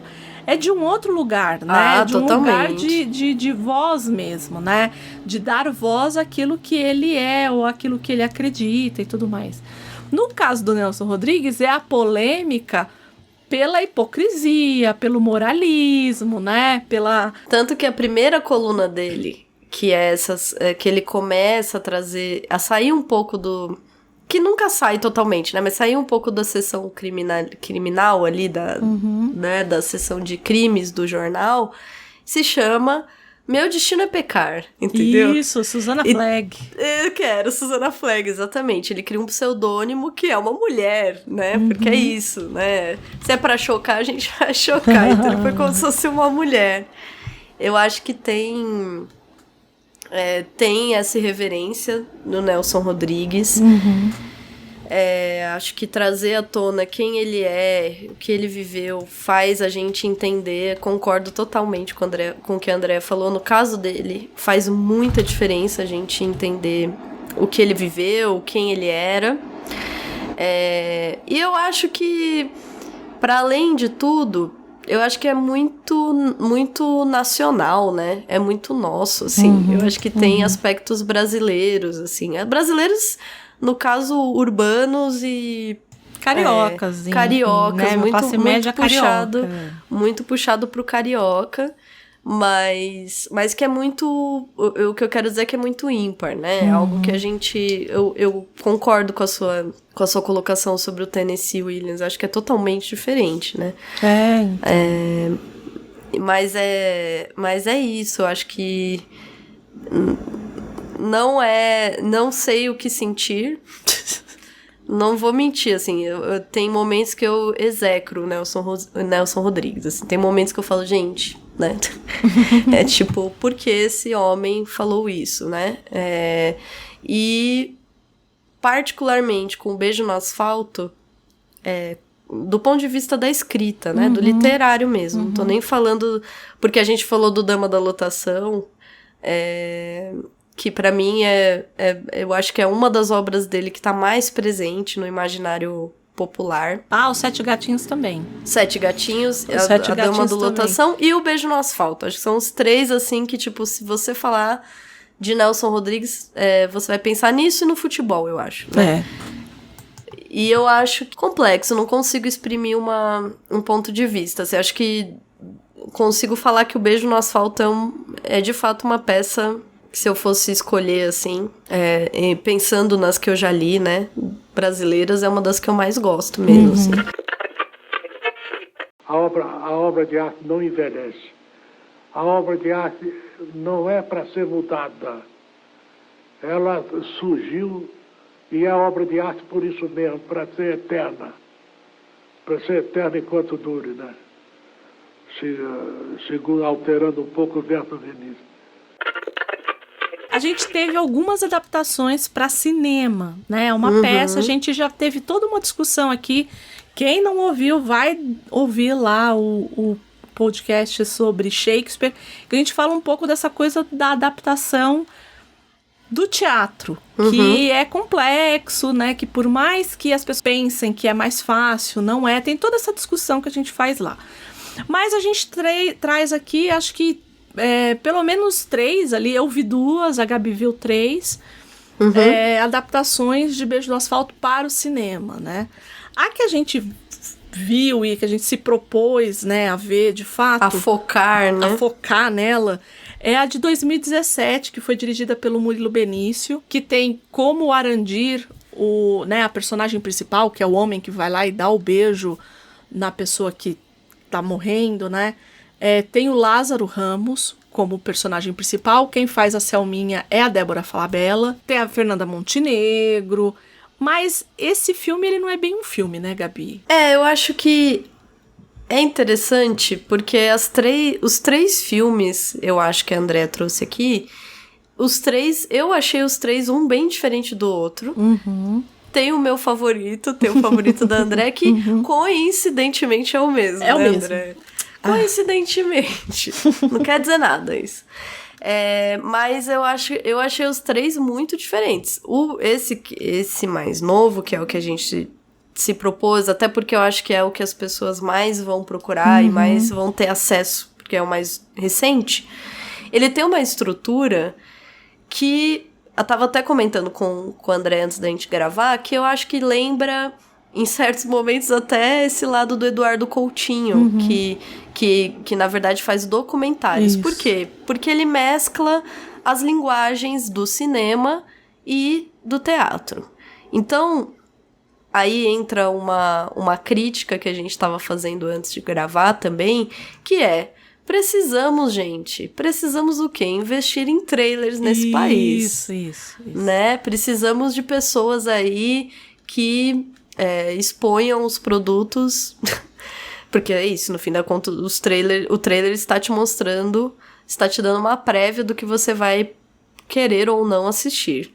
O trailer desse filme te mostra, né, vende o filme pra você como um filme de ficção. Linear, né? Linear, assim. Padrão que você Isso. assiste sempre no cinema, certo? Quando a gente vai assistir o filme mesmo... De cara, a gente percebe...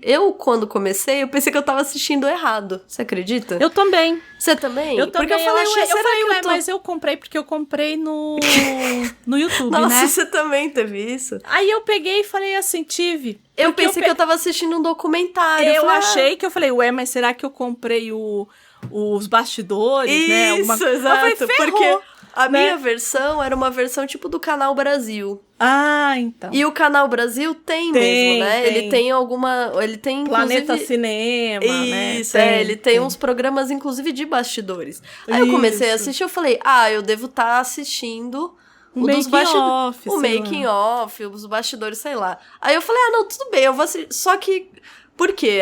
As primeiras cenas você vê todo o elenco e mais outros atores. Por quê? A primeira vez que a peça foi escrita, né, e foi posta para atuar, ela foi pela companhia de Teatro do Sete, que depois, com a ditadura, fechou, inclusive, tá? Mas ela foi fundada em 59, a peça é de 61, a companhia de teatro é de 59, e tinha a própria Fernanda Montenegro, mas um mega elenco, né? O próprio Sérgio Brito, o Fernando Torres, né? Que eles pegam algumas das pessoas do próprio... vamos dizer, os que ainda estavam vivos, né? Quem sobrou do set? Quem sobrou, exato, do set, justamente. E eles estão numa mesa, fazendo o que muita gente do teatro faz, que é a leitura do roteiro, né? É o trabalho de mesa, né? Isso, é o trabalho de mesa, exatamente. Mesa. Sentar todos os atores ali e fazer a leitura corrida mesmo da obra, né? Cada um fazendo a leitura e a interpretação do seu papel e devagar se discutindo aspectos das personagens, características do próprio, por vezes, do próprio autor, pra entender e tal. É uma vivência que eu acho linda, inclusive, né? É bonita até de ver. Se fosse um documentário, seria até, talvez, mais interessante, né? De você entender o processo. Só que você se depara com isso, uma mesa, os atores ali sentados, os próprios atores da antiga companhia de teatro, a Fernanda Montenegro, que por si só é um evento, né?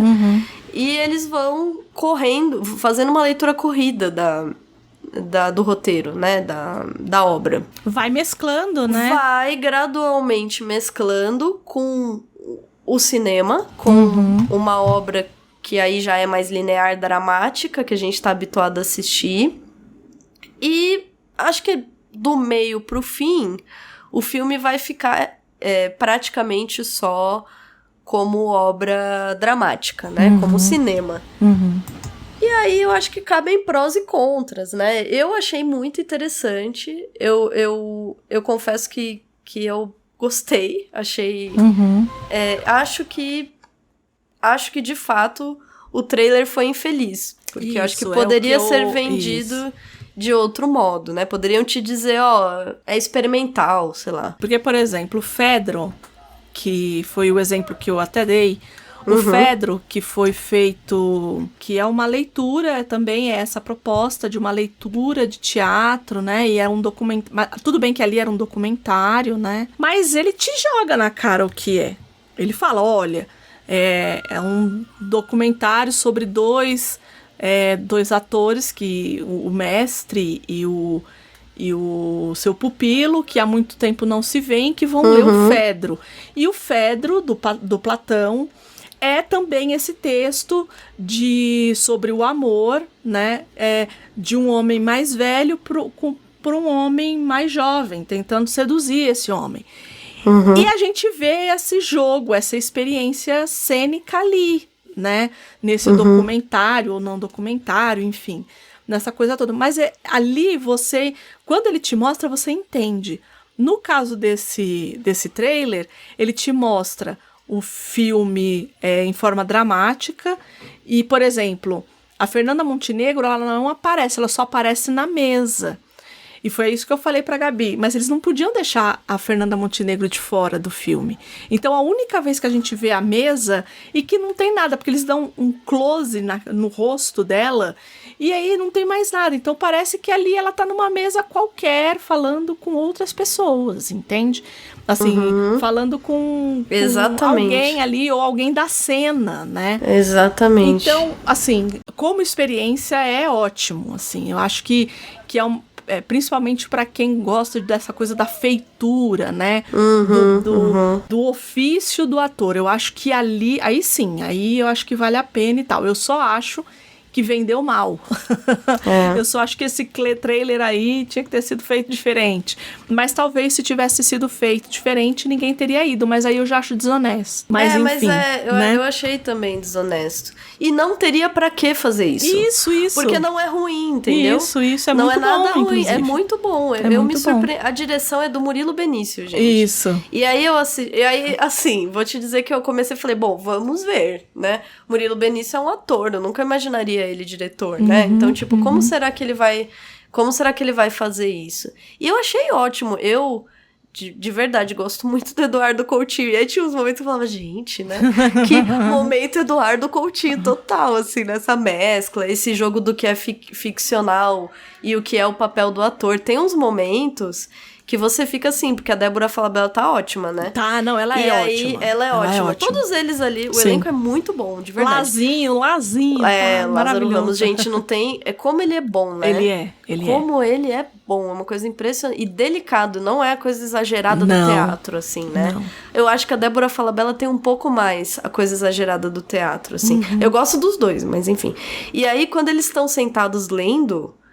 Que vai entrando um por um, né? Você vai vendo a leitura do texto, você fala, gente, como eles são bons atores, assim. É impressionante. Porque eu leio... Eu gosto muito muito do Augusto Madeira, muito. Ah, ele é ótimo, né? Ele é muito... Porque ele vai de um lugar no outro.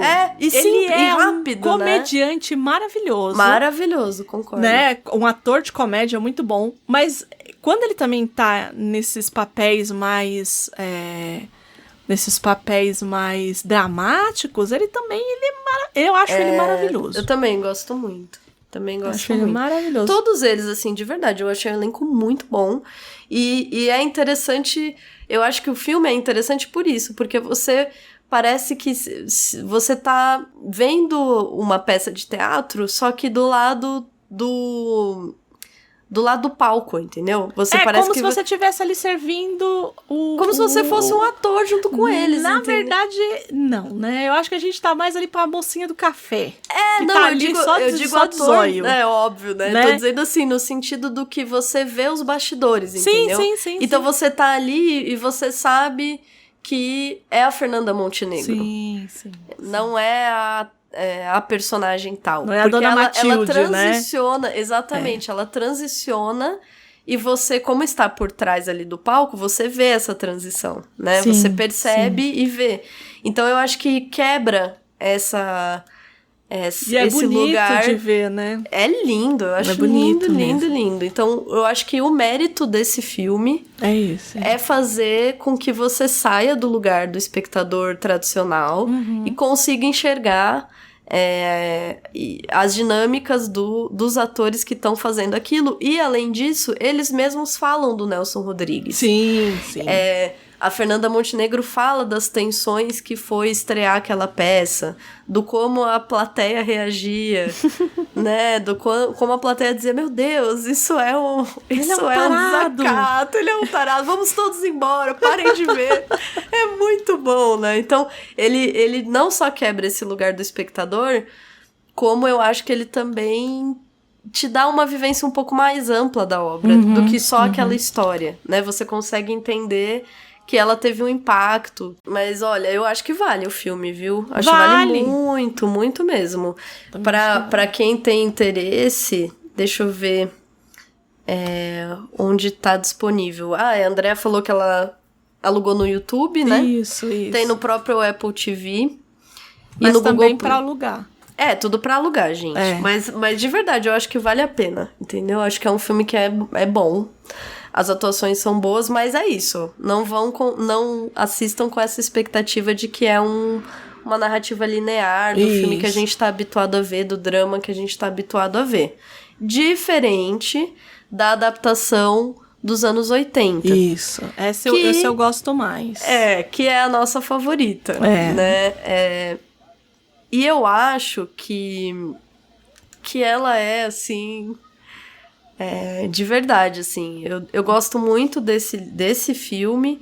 E eu gosto muito de São Paulo, Sociedade Anônima. Sim. Com o Valmor Chagas. Sim. É isso. Eu acho que são 2 filmes que, assim... tem que ser assistido. Beijo no Asfalto, essa versão, né, dos anos 80, eu acho ela muito bem dirigida. Ela é dirigida pelo Bruno Barreto. Pelo Bruno Barreto, É muito bem dirigida. As escolhas, né, eu achei. Que a escolha do casting, ele do elenco, ele é perfeito. Porque, assim, perfeito. Acho que a não Débora teria... Falabella, de 2017, faz a Selminha. Quem faz a Selminha... dos anos 80 é a Cristiane Torlone. Aí você fala assim, pô, mas Cristiane Torlone... Gente, ela está Selminha, não tá? Tá, Selminha. Ela tá, assim... Aliás, o elenco... Mas ela assim, também é ótima, né? Assim, ela é muito boa. Não, ela é muito boa. Só que é que você vê hoje Débora Falabella, eu acho que ela tem... É que a Cristiane Torlone também tem, né? É que era outro momento, acho que tem isso também, né? Mas, por exemplo, Arandir sendo Neila Torraca... é demais. É demais. Gente, não dá. Pra mim é demais. Não, e o... Que é outro também, né? Que é tem outro vários, que gente, você vai assistir Mistério de Irma Vap com ele. Exatamente. E você vai assistir isso, que é um tragedião, assim, entendeu? É outro. Um ator também. sutil, né? Uma pessoa consegue fazer... Ele é sutil. Ele é sutil. E aí, assim, o pai... O Aprígio, porque, gente, a gente vai dar spoiler, porque aqui nesse podcast tem spoiler, né, entendeu? Isso. Porque o que acontece? Como vocês ouviram, e vocês já ouviram logo no começo, se vocês se atentaram no que vocês ouviram no começo do programa, é a cena final.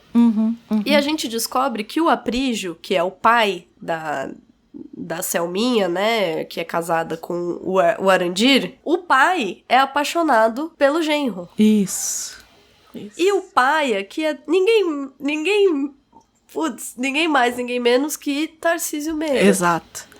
Então, assim, é muito bom. É muito bom. A cena final... É muito pra bom porque mim, você coloca o Tarcísio Meira no auge dos anos 80, o galã. Né? Anos 70, anos 80 ali. Mega galã. E você coloca... fino, né? Isso. E fino. Você coloca esse cara... E eu acho que nesse lugar, né? Isso. E eu acho que nesse filme tem mais essa coisa rodriguiana do incesto. Né? Dessa sugestão do incesto. Essa insinuação o tempo todo do incesto, né? Porque, por exemplo, quando ele tá com as meninas, com a filha, né? A primeira cena, a filha senta no colo dele. Aí tem... E então, ele faz um comentário sobre a roupa da filha. Isso. Tem então, toda essa coisa mesmo, né? Então tem assim, aí ali você já... Se você, como eu, né? Que já tem um probleminha com essa coisa...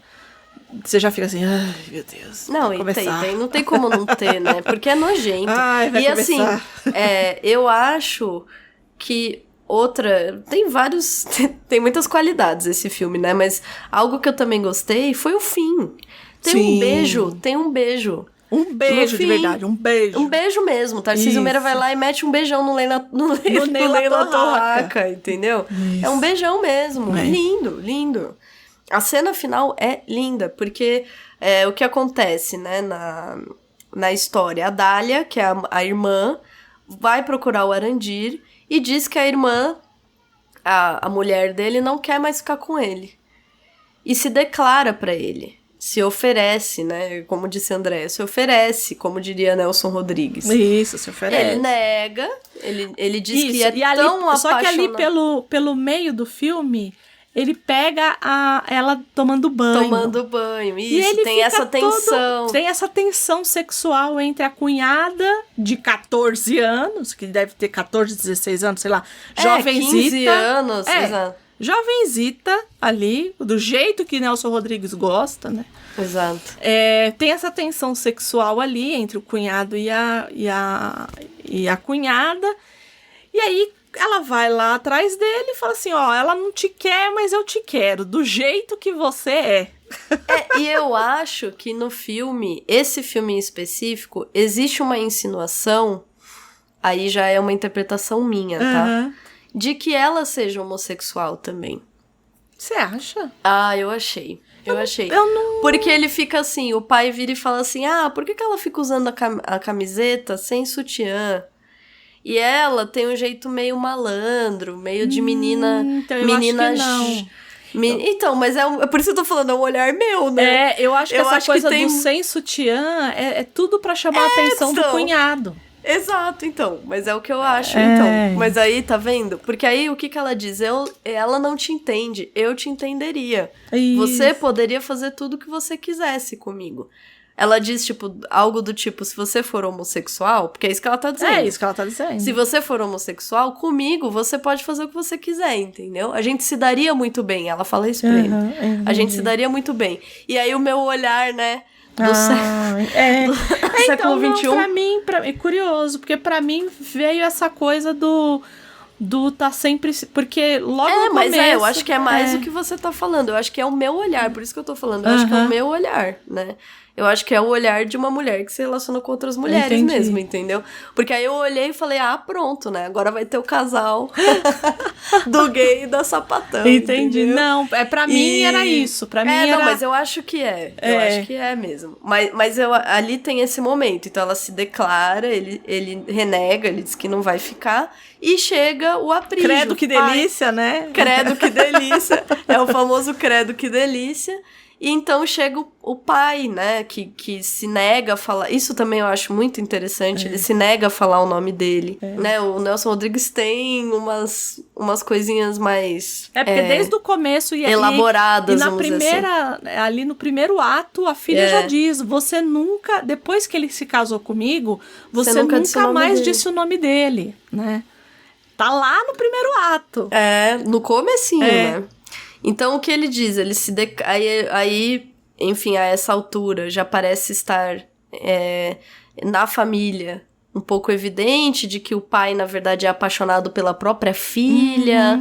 E aí o Arandir diz, você, na verdade, tem ciúmes da sua filha, né? Eles têm uma discussão, assim, ele diz, você tem ciúmes da sua filha. E aí o Aprígio diz, não, eu tenho ciúmes de você. Não da minha filha, eu tenho ciúmes de você.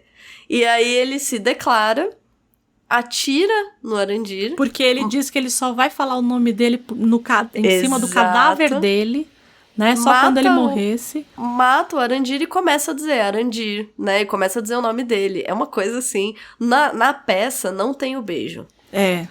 Na peça, evidente, acho quase evidente, né? Não tem o beijo.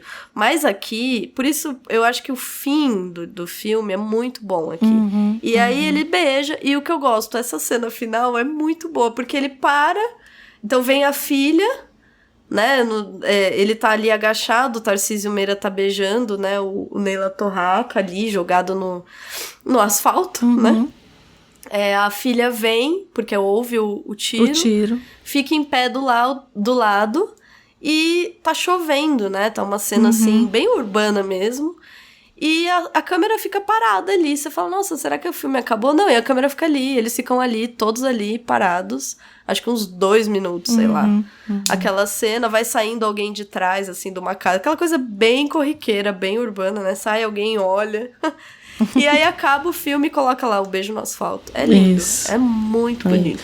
Eu acho que a única coisa que me incomoda nesse filme é a tortura da Selminha. Ele é bem explícito, tanto porque no ela fim... é explícita, exatamente. Porque na peça ele simplesmente deixa tudo escuro, né? Ele fala, tá escuro, né? Mas no filme, não. No filme eles torturam de fato, né? Porque ele fala assim, tira a roupa, e é uma tortura incômoda, né? E tá ali o Daniel bruta, Filho, né? É bem bruta. Então, não... acho que é a única coisa que esse filme peca. Se aquela cena não tivesse, né? Ele seria redondo. E não precisaria, assim. Eu acho. Não precisaria, Porque na peça não tem, assim, dessa forma também. Como não tem o beijo, né? Eu acho que são escolhas de adaptação, ok. Mas, de fato, esse filme, pra mim, ele é o melhor, assim, eu acho também. E aí tem o anterior, que... esse outro eu não vi. Esse anterior, ele tá completo no YouTube. Enfim, eu gostei. E é outra adaptação, assim, outra experiência também. É bem mais livre. Os diálogos são os diálogos da peça. Na hora que você escuta os diálogos, são os diálogos da peça, com uma abordagem diferente, porque o que eu percebi? Esse filme é de 64. Tipo, olha o ano do filme. O ano era 64. O ano era. E aí, o que acontece? Eu acho que é um filme que, assim, ele pega o que a gente fala aqui bastante, né? Ele pega o espectador de bobo, entendeu? Ele faz o espectador de bobo. Então ele fica, assim, narrando por trás, entendeu? Entendi. Ele fica dizendo, será que há uma questão homossexual aqui? Aí você fica tipo, amigo, não precisava, sabe? Entendi. Só passa a cena que a gente consegue entender que é esse o ponto, sabe? Então tem uma jogada assim, e tem... Sabe o que o pessoal... como é que é o nome dessa... O expressionismo alemão. É expressionismo do cinema alemão? Sim. Então, tipo, tem uns zooms no rosto do personagem. E aí você vê aquele olharzão, tipo Metrópolis. Sim. Bem tipo o olharzão dele pra câmera, com um preto e branco bem forte. Só faltou aquela parte, como é que fala? Aquela luz nos olhos, né? Isso, não, ele é total isso, assim, eu gosto, só que assim, é isso, né, você vai ter que assistir o filme sabendo que é isso que você tá vendo, entendeu? Talvez eu assista, não sei. Exato, assim, eu achei que é bem datado, entendeu? Entendi. Ele é bem dos anos 60, ele eu gostei porque é isso, eu gosto desses filmes brasileiros assim, antigo, eu gosto, eu gosto da voz desse R que eles tinham, sim. Então eu assisto por esse prazer, assim, sabe quando você fica tipo, ai que legal, Brasil anos 60 e tal. Entendi. Mas eu achei a trilha sonora bem legal, achei que ele é um dramão bem pesado, entendeu? Entendi. E tem a coisa do narrador, ele tem diversos momentos em que o narrador se põe, olha, solta a língua, fala muito. A primeira cena é muito boa, que é a cena do atropelamento. Eu achei bem feita. Achei bem artística, assim, bem experimental. Eu gostei, achei diferentona, assim. E não tem beijo também.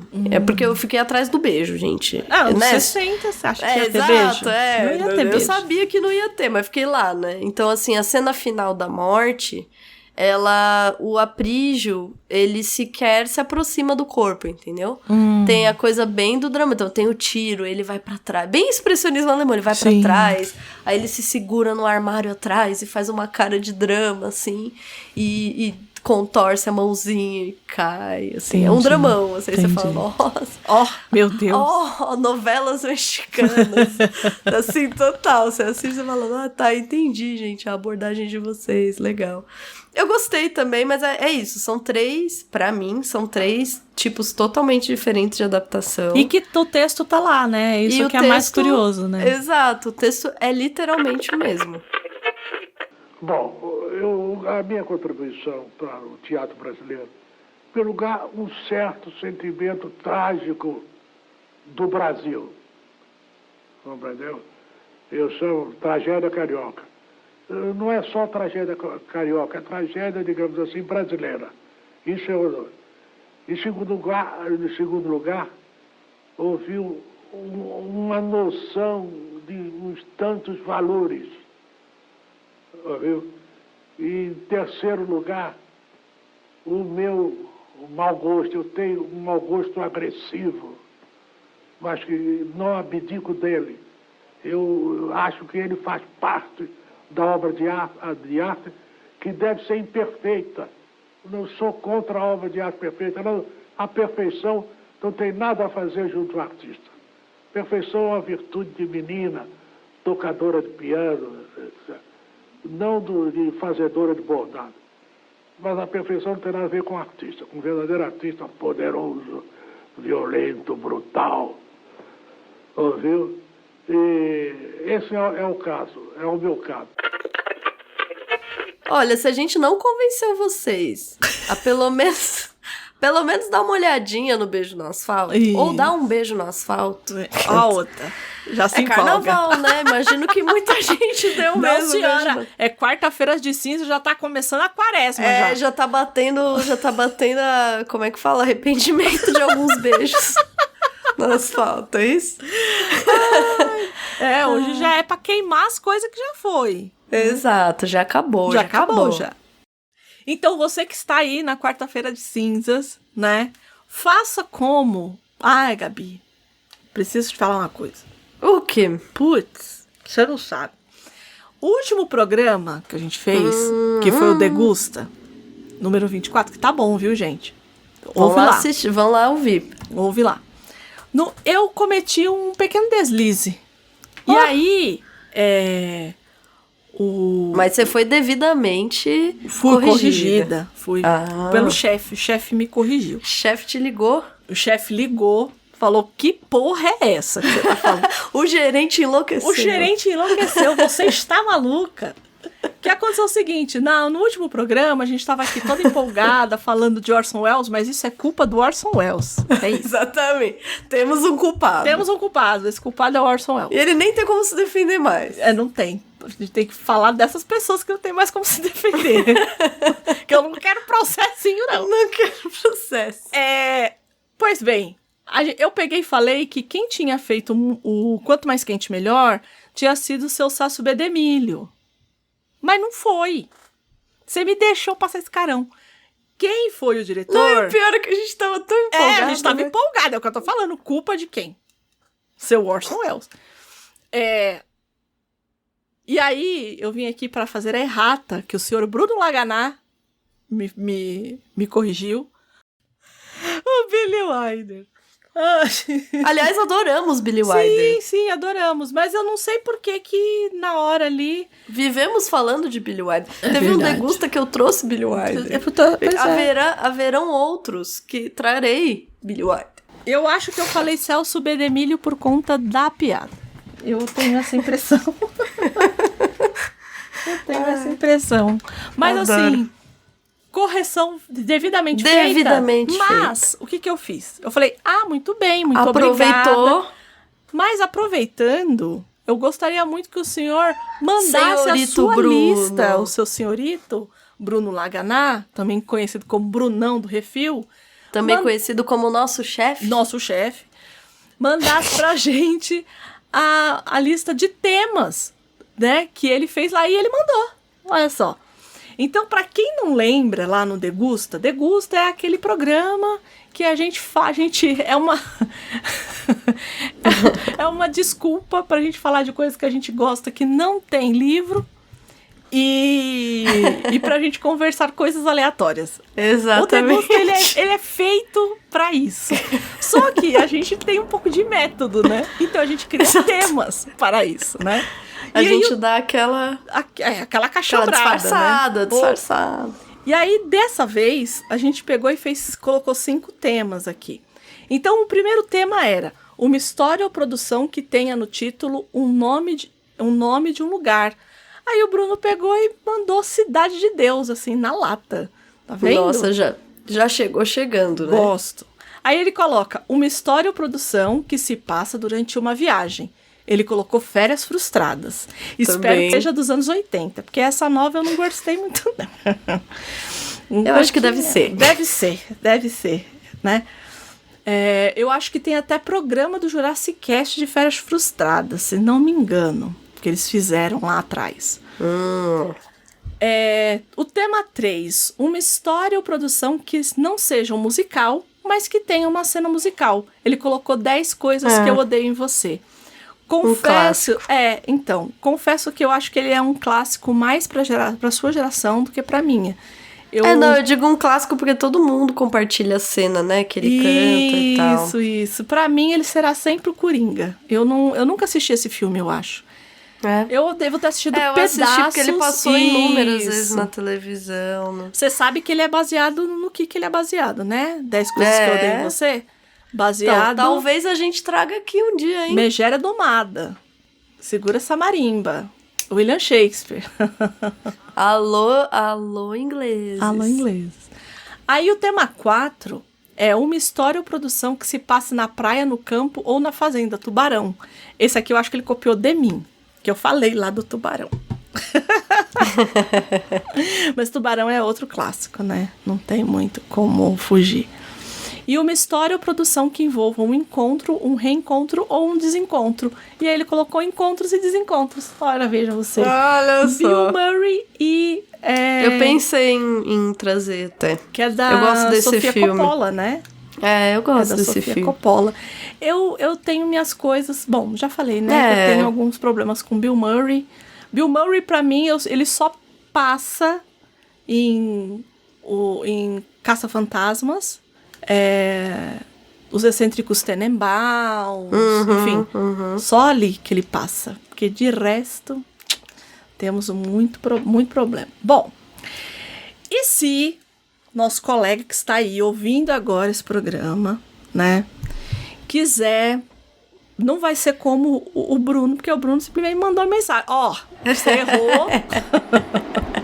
Direto e reto. Ele já tem outros Ele já tem o canal direto. O canal direto. Praticamente o bate-fone aqui. Ele já... Privilégios, Agora, se você quiser, também vai ter todo o privilégio de ter outros contatos, que são quais, Gabi? Se você é assim, mais ortodoxo... mais conservador. Conservador, mais ortodoxo. Tem pra todos os estilos. Se é mais ortodoxo, manda um e-mail pra gente. contato@livrosemcartaz.com.br. Pode ser um e-mail pequeno, pode ser um e-mail grande. Você pode fazer a sua lista, você pode dizer sobre o nosso programa de hoje, você pode nos mandar uma carta. Isso. Enfim, gostamos de escreva. carta. Gostamos de carta. Se você é mais descolado, jovem, você vai entrar no nosso Instagram, que é o @livrosemcartaz_. O jovem fala descolado ainda? Eu falo. Os outros eu não sei. Eu falo muito, porque eu sou muito descolada. E muito então jovem. eu falo. E muito jovem, jovemcíssimo. E minha voz anasalada de hoje, gripada, que deixa bem claro que eu sou jovem. Jovemcíssima. E aí você entra lá, segue a gente. Esse é o primeiro passo. E comenta no nosso post, compartilha com os amigos de vocês, comenta o que vocês acharam, se vocês já viram um dos filmes, ou viram todos os filmes, ou leram a peça, ou viram a peça, algum lugar que foi encenado, enfim. Contem pra gente o que vocês acharam, porque a gente adora saber